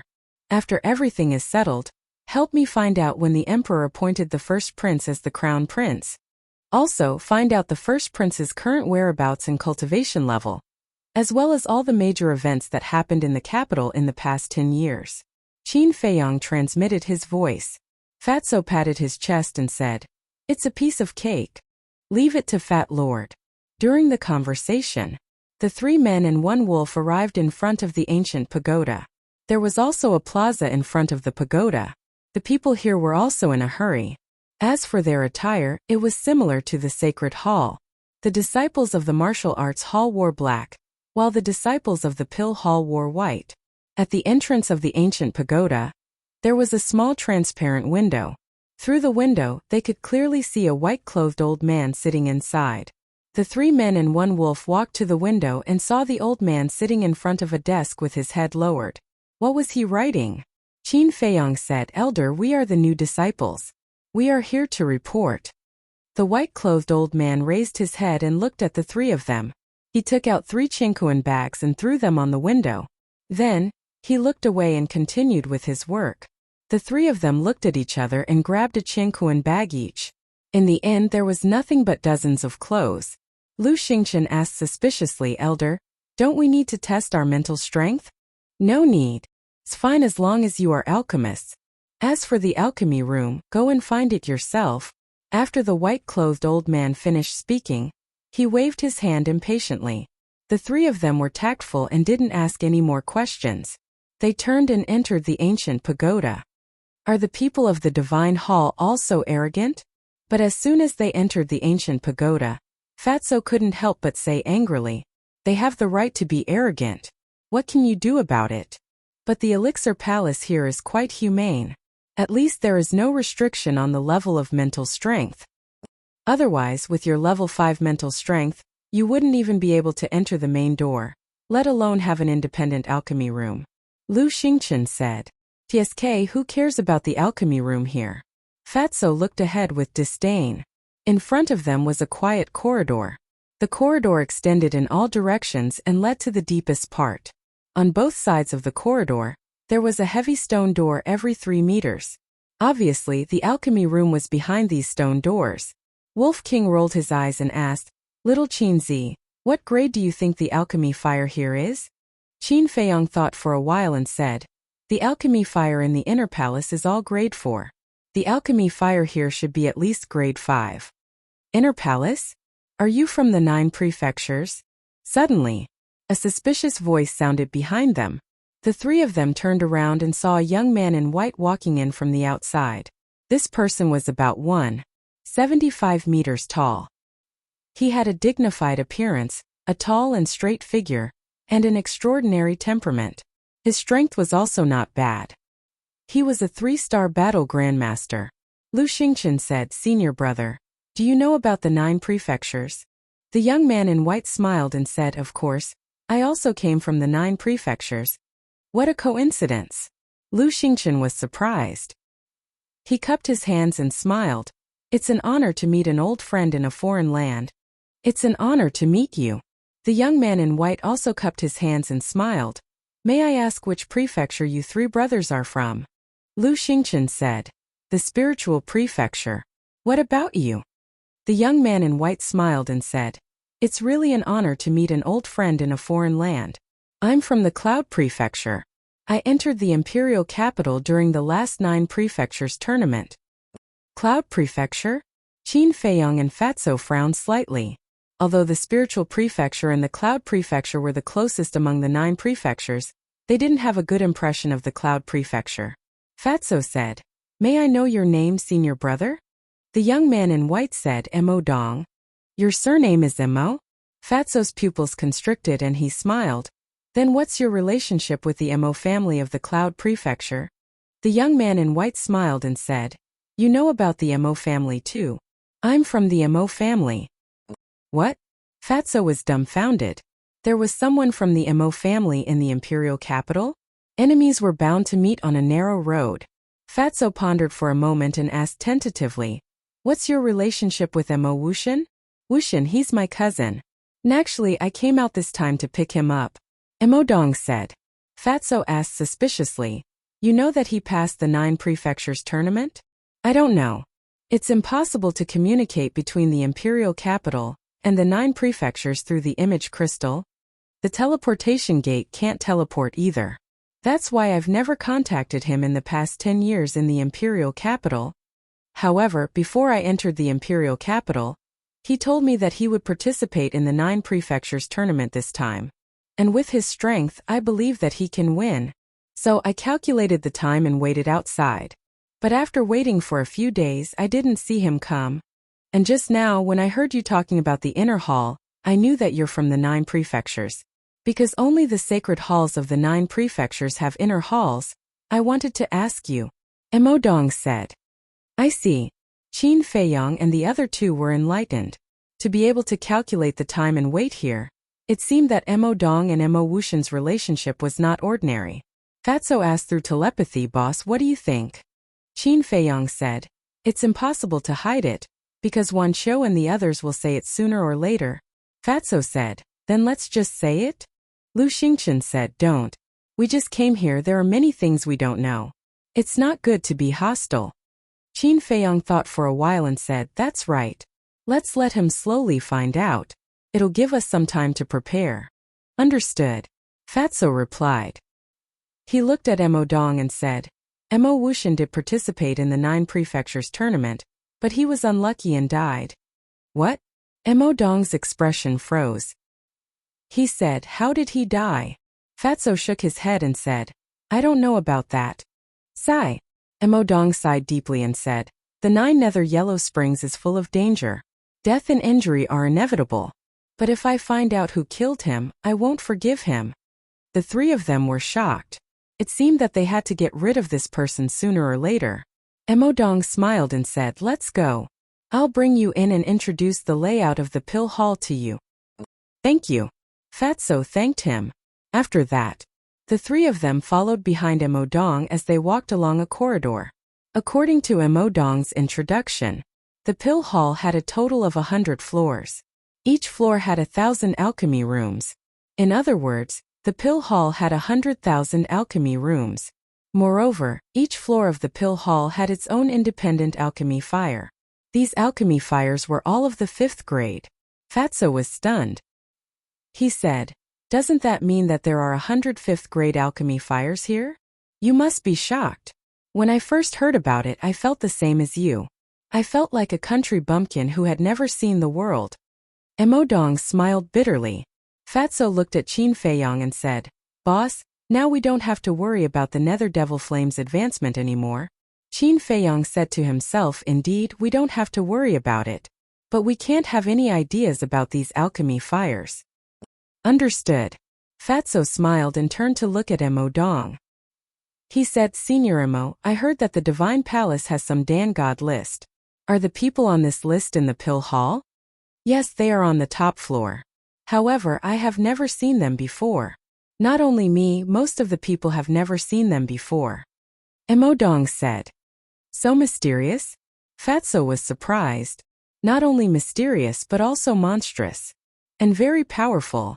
I heard that they are all existences who are about to step into the Battle Saint realm. We can only look up to these kinds of people. Mo Dong shook his head and sighed. Look up to? Qin Feiyong sneered. So what if they are powerful? So what if they are talented?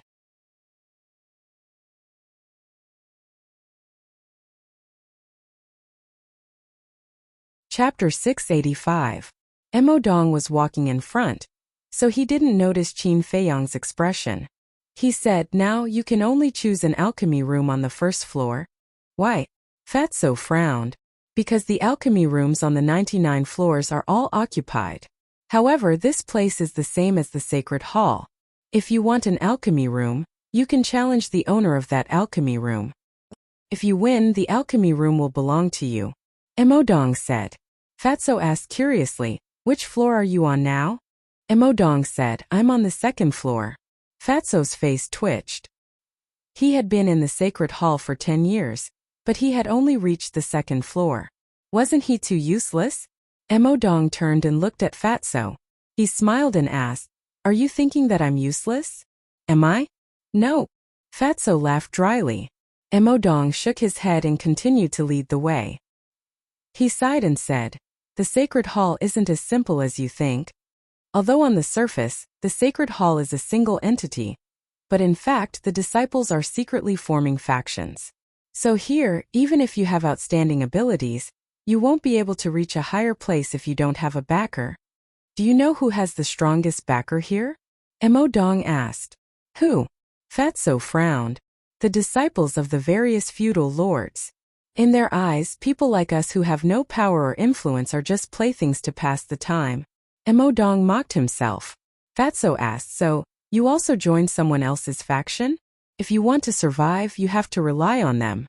I joined the faction of a marquis' son. If you're willing to join, I can introduce you. Mo Dong smiled and said. Qin Feiyong smiled and said, forget it. We just want to cultivate quietly. Moreover, every floor of the pill hall has its own independent alchemy fire.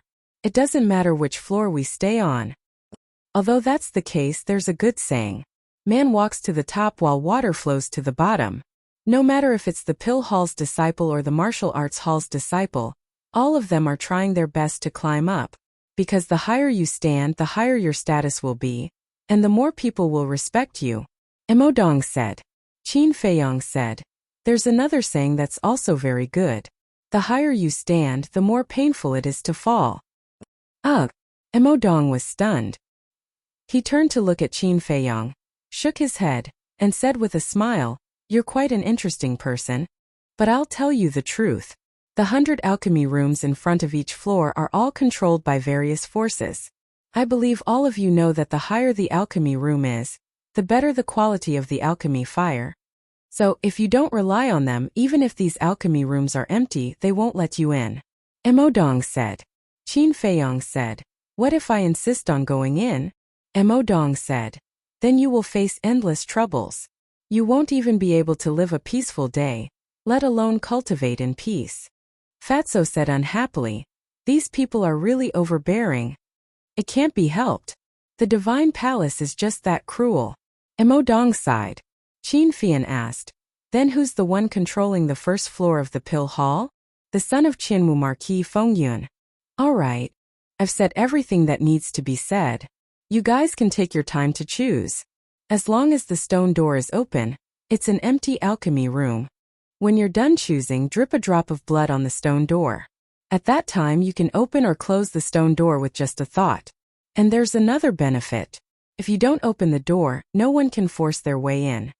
After Emodong finished speaking, he quickened his pace and left quickly. Fatso retracted his gaze and looked at Qin Feiyong suspiciously. "Boss, do you know this Qinwu Marquis? Also, why isn't his surname Qin?" Not everyone in the imperial capital has the surname Qin. Only the people in the imperial palace have the surname Qin. And this Qinwu Marquis, I know him.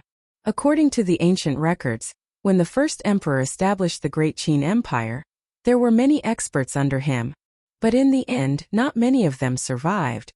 On the day the Great Qin Empire was established, the first emperor rewarded those who died in battle according to their contributions in order to repay them. Among them, 100 were conferred the title of Martial Marquis. Qin Feiyong said. Fatso frowned. "They're already dead. What's the point of being conferred the title of Marquis? Of course it's meaningful. Because they all have descendants. And these Martial Marquis positions are all inherited by their descendants. And it's passed down from generation to generation. Furthermore, before the emperor left, he left behind an edict that as long as the Great Qin Empire still exists, these 100 Marquis positions cannot be taken away, nor can they be removed. Marquis Qianwu is one of them." Qin Feiyong said. Fatso frowned. "In that case, wouldn't these Marquis have a gold medal to avoid death?" "That's right. In the past, no matter how big of a mistake they made, the emperors of the past would only scold them. At most, they would kill the person who made the mistake. They had never said that they would remove their Marquis positions. And in the past 10,000 years, none of these Marquis positions have disappeared. But no new Marquis has appeared in the imperial capital. This is also the reason why the descendants of the Marquis dare to act like a tyrant in the divine palace. As long as they don't do anything outrageous, the law-enforcing elders of the divine palace will turn a blind eye." Qin Feiyong said. Fatso mocked. "This is really like the old saying, the people of the past plant the trees, and the people of the future enjoy the shade. If you ask me, this kind of hereditary system shouldn't have appeared. This is the edict of the first emperor. Who dares to change it? Even the current emperor doesn't dare. Of course, the first emperor also did it out of good intentions. Because there are too many people who kill donkeys after they've outlived their usefulness. What if the future emperor, in order to consolidate the country, kills all these meritorious officials? That's why the first emperor left behind this edict before he left. But now these Marquis are using his good intentions as capital to flaunt their power. I'm afraid this is something the first emperor didn't expect at the time." Lu Xingchen sighed. "Yes, some people just don't know how to be content.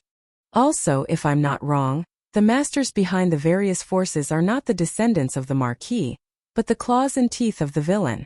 Then who is it?" Fatso asked. "You can't even think of this?" Lu Xingchen rolled his eyes and said. "Of course it's the princes of the Great Qin Empire. That's right. Although the first prince has been named the crown prince, as long as he hasn't ascended the throne, the other princes still have a chance. And winning over the hearts of the people and eliminating dissidents is the most important thing at the moment. Qin Feiyang sneered. Why does it sound like the divine palace is a battlefield for the princes to fight for the throne? Fatso said with a frown.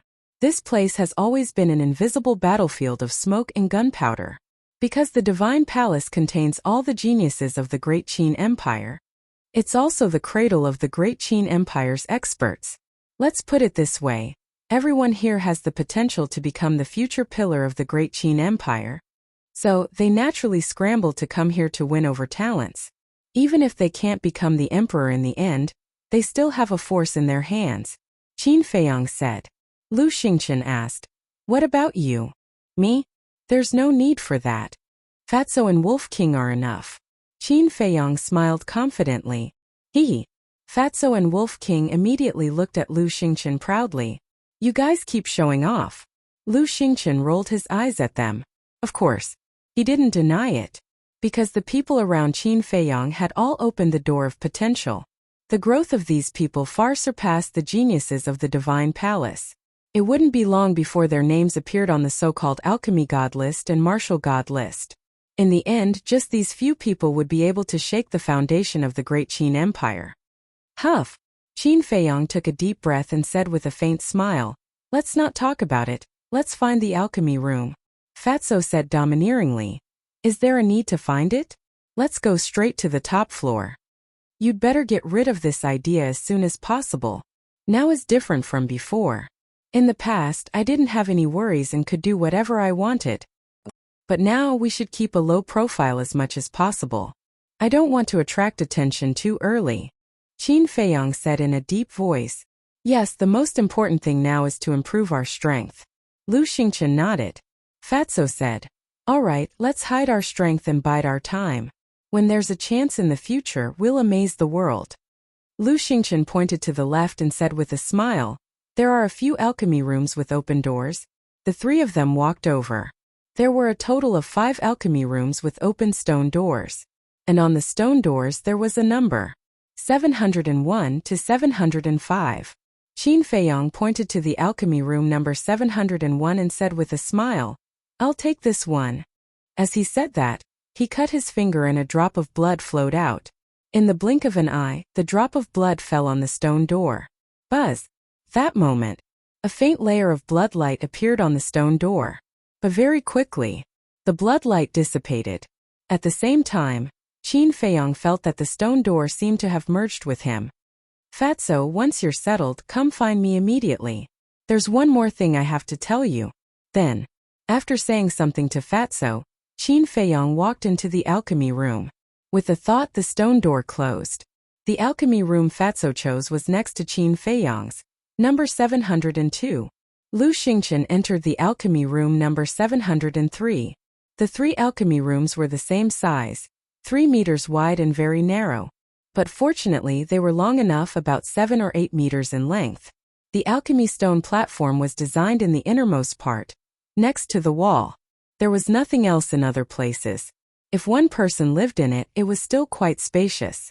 Qin Feiyang looked around for a while, then walked to the stone platform and pressed a black button next to the stone platform. Buzz! An arm-thick alchemy fire suddenly rushed out from the center of the stone platform. The temperature of the alchemy room immediately soared. After watching for a while, Qin Feiyang turned off the alchemy fire. The nether devil flame was now a 5th-grade alchemy fire, so he didn't need the alchemy fire here at all. And this alchemy room for him was purely a place to hide his identity.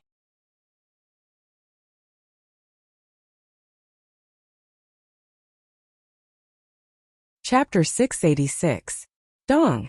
After a while, there was a knock on the door. Qin Feiyang moved his mind slightly and the stone door quickly opened. Fatso trotted in and asked, Boss, what else do you want to tell me? Sweep the medicinal herbs. Especially the 9-turn dragon blood pill, small creation pill, spirit sea pill, and essence soul pill. Qin Feiyang said. You don't have to tell me that. Fat Lord knows. But Fat Lord is thinking that the treasure pavilion in the imperial capital must have a lot of stock. If I want to sweep them all, I may not have enough gold coins on me. Fatso frowned. Doesn't Lu Hong have more? This time take all the savings we have over the years with you. If it's still not enough, send me a message. Qin Feiyang said. Wolf King said at this time, little Qin Zi, those potential pills are useless now. Can we sell them to the treasure pavilion in the imperial capital?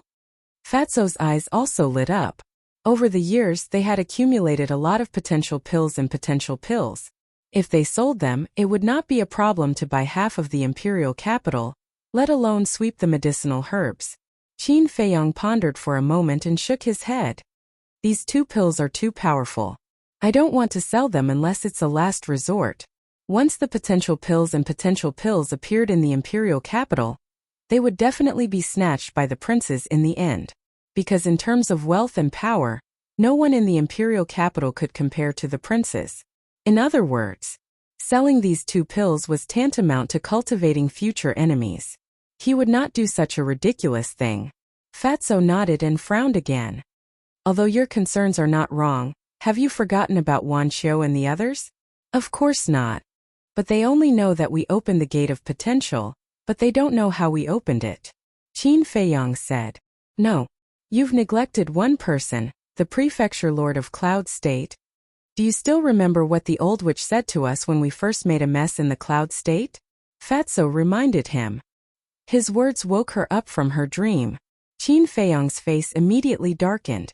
Back then, the Yunzhou prefecture master went to the spiritual state to get even with him, but before he went to see the old master, he secretly inquired about him in the city. At that time, the news that he had the potential pill had already spread to every city in the spiritual state. Therefore, it was very likely that the manor master of the Cloud State already knew about this back then. If it were someone else, he wouldn't be worried. After all, there was no deep hatred between them. But this old witch wanted nothing more than to tear him into pieces. She might really tell Wan Xiu and the others about this. Alas! Suddenly, Qin Feiyang heaved a long sigh. Why are you sighing? Fatso and Wolf King looked at him in confusion. I wanted to keep a low profile, but now it seems that I can't keep a low profile for long. While there's still time, hurry up and do what I asked you to do. Qin Feiyang said. Fatso nodded. Then, Qin Feiyang entered the castle and brought out Lu Hong, the pangolin, and the black dragon snake. He glanced at Wolf King and said, You guys go and help. I'll give you the coordinates of the treasure pavilion. The coordinates of the treasure pavilion? The 2 men and 3 beasts were stunned. Qin Feiyang smiled and said, I've lived here for 10 years after all. I know the coordinates of the treasure pavilion. They smiled. With the coordinates it would be easier to do things. But I also know the coordinates of the 1st district.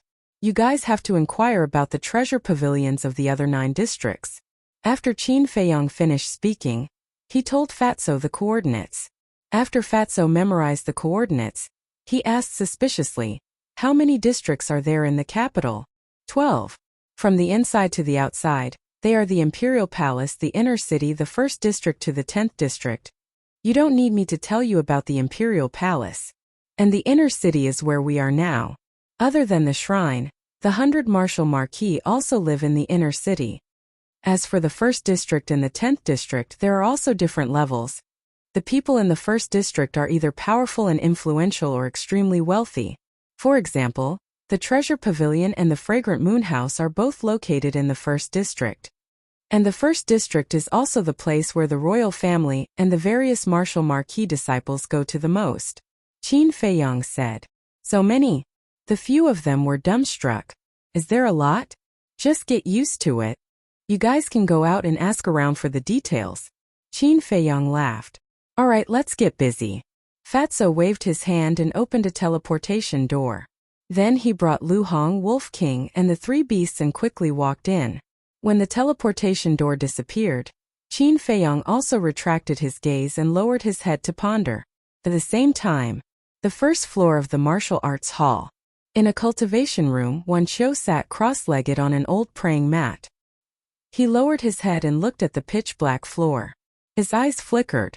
Suddenly, he stood up and his eyes flashed with a shocking cold light. Qin Feiyang, just you wait. I won't let you have an easy time. Next, He walked out of the cultivation room and walked along a corridor, heading deeper into the palace. Although the martial arts hall was bigger than the pill hall, the internal structure was similar to the pill hall. There were a total of 100 floors. Each floor had 10,000 cultivation rooms. The total number was 1,000,000. Similarly, each floor was controlled by a martial marquis disciple. A moment later, Wan Xiu came to the first cultivation room on the first floor. He stood in front of the door and pondered for a moment. Then he reached out and knocked on the stone door. Rumble. Soon, the stone door opened. A young man in black entered Wan Xiu's line of sight. The young man's figure was tall and straight. He sat cross-legged on the praying mat. His face was filled with an insufferably arrogant aura. His cultivation was not bad. 3-star battle ancestor. Wan Xiu stood at the door and bowed. Greetings, Senior Martial Brother Gao. The young man sized up Wan Xiu and frowned. You are? Wan Xiu said respectfully. I am a new disciple. My name is Wan Xiu. New? The young man was stunned. A trace of disdain crept into his eyes. He said indifferently, Do you need something from me? Wan Xiu said, I want to meet Senior Martial Brother Lin Dian. I hope Senior Martial Brother Gao can introduce me. The young man frowned and asked, You want to join our camp? Yes. Wan Xiu nodded. The young man said, If it's just this, you don't have to ask Senior Martial Brother Lin Dian. I can make the decision directly. This Wan Xiu frowned. What is this? Senior Martial Brother Lin Dian is the son of a marquis. Is he someone you can meet just because you want to? Get lost. Don't disturb my cultivation. The young man waved his hand, his face full of disdain. A trace of hostility crept into Wan Xiu's brows. Wasn't he just a 3-star battle ancestor? What was he being arrogant for? However, he hid it very well. The young man did not notice. Wan Xiu suppressed his anger and cupped his hands. Senior Martial Brother Gao? I'm looking for Senior Martial Brother Lin Dian for something else. The young man said impatiently, If you have something to say, just say it. I'll pass it on for you. Wan Xiu's hands, which were hidden in his sleeves, could not help but clench. And Yu Zhou, who dared to speak to him like this? Not to mention telling him to get lost. Unfortunately, this was not Yu Zhou. This was the Divine Temple. Even though he had a stomach full of anger, he could only hold it in. Tell me. Seeing that Wan Xiu did not say anything, the young man yelled. Wan Xiu quickly smiled and asked, I wonder if Senior Martial Brother Gao has heard of the Door of Potential? The young man said angrily, Nonsense. Who doesn't know about the Door of Potential? Get to the point. Wan Xiu glanced at the corridor on both sides. Seeing that there was no one around, he whispered, I won't hide it from Senior Martial Brother. I have a way to open the Door of Potential. What? The young man suddenly stood up and looked at Wan Xiu in disbelief. Wan Xiu said, I'm telling the truth. Good. I'll bring you to see Senior Martial Brother Lin Dian immediately. Follow me. The young man's eyes trembled. He hurriedly walked out of the cultivation room and led Wan Xiu to the top floor of the martial arts hall. At the same time, in one of the cultivation rooms on the top floor of the martial arts hall, a black-clothed young man was half lying on a chair. He seemed to be recuperating with his eyes closed, and in front of this person there was a person standing respectfully. It was Xing Wanli. The black-clothed young man said lazily, If you have something to say it quickly. Xing Wanli smiled and said, Senior Martial Brother Caillou, on my way back to the martial arts hall, I met 2 good girls. Caillou said, How good are they? Xing Wanli moved closer to the black-clothed young man and whispered, They are both supreme grade. Caillou's spirit was lifted. He finally opened his eyes and said, What are their names? Xing Wanli said, One is called Shun Mei, and the other is called Ren Wushuang. Why haven't I heard of them before? Caillou thought for a moment and frowned. They are both new disciples from the 9 prefectures. Senior Martial Brother can make a move on them without any hesitation. Xing Wanli laughed mischievously. Caillou was stunned and said disdainfully, How good can women from the 9 prefectures be? Senior Martial Brother, I'm not talking nonsense this time. If you don't believe me, you can take a look. After Xing Wanli finished speaking, he waved his hand. Battle aura surged, and 2 beautiful figures quickly condensed. They were Run Wushuang and Shen Mei. Looking at the two figures, Caillou instantly stood up. His breathing became hurried, and his eyes were filled with possessiveness. Xing Wanli smiled and said, "Senior Marshal Brother Caillou, how is it? They are indeed rare supreme grade girls." Caillou licked his lips and turned to look at Xing Wanli. He said, "Immediately think of a way. As long as you can help me get them, I will definitely reward you." "Is there a need to think? Senior Marshal Brother, I'm not exaggerating. With your identity and status, as long as you give them some benefits, they will definitely obey you." Xing Wanli said disdainfully, "That's true. How can those lowly people from the 9 prefectures see the world?" Caillou nodded. "Senior Marshal Brother, if you want to make a move, do it early, because they are now in the cultivation room on the first floor. If Lin Dian sees them, I'm afraid you won't have a share." Xing Wanli instigated. "He is a piece of trash. What right does he have to snatch my women?" Caillou snorted coldly and said, "Go down immediately and tell them that as long as they agree to be my women and serve me well, I will guarantee them endless glory and wealth in the imperial capital." "Understood." You're tuning in to the Li Mei Sword of Destiny YouTube channel. We're so grateful for your support, and don't forget to subscribe to join us on this incredible journey through captivating stories. Your generosity through donations truly makes a world of difference, as it's the primary source of revenue that allows me to expand and enhance this channel for you. Thank you from the bottom of my heart for being a part of this adventure.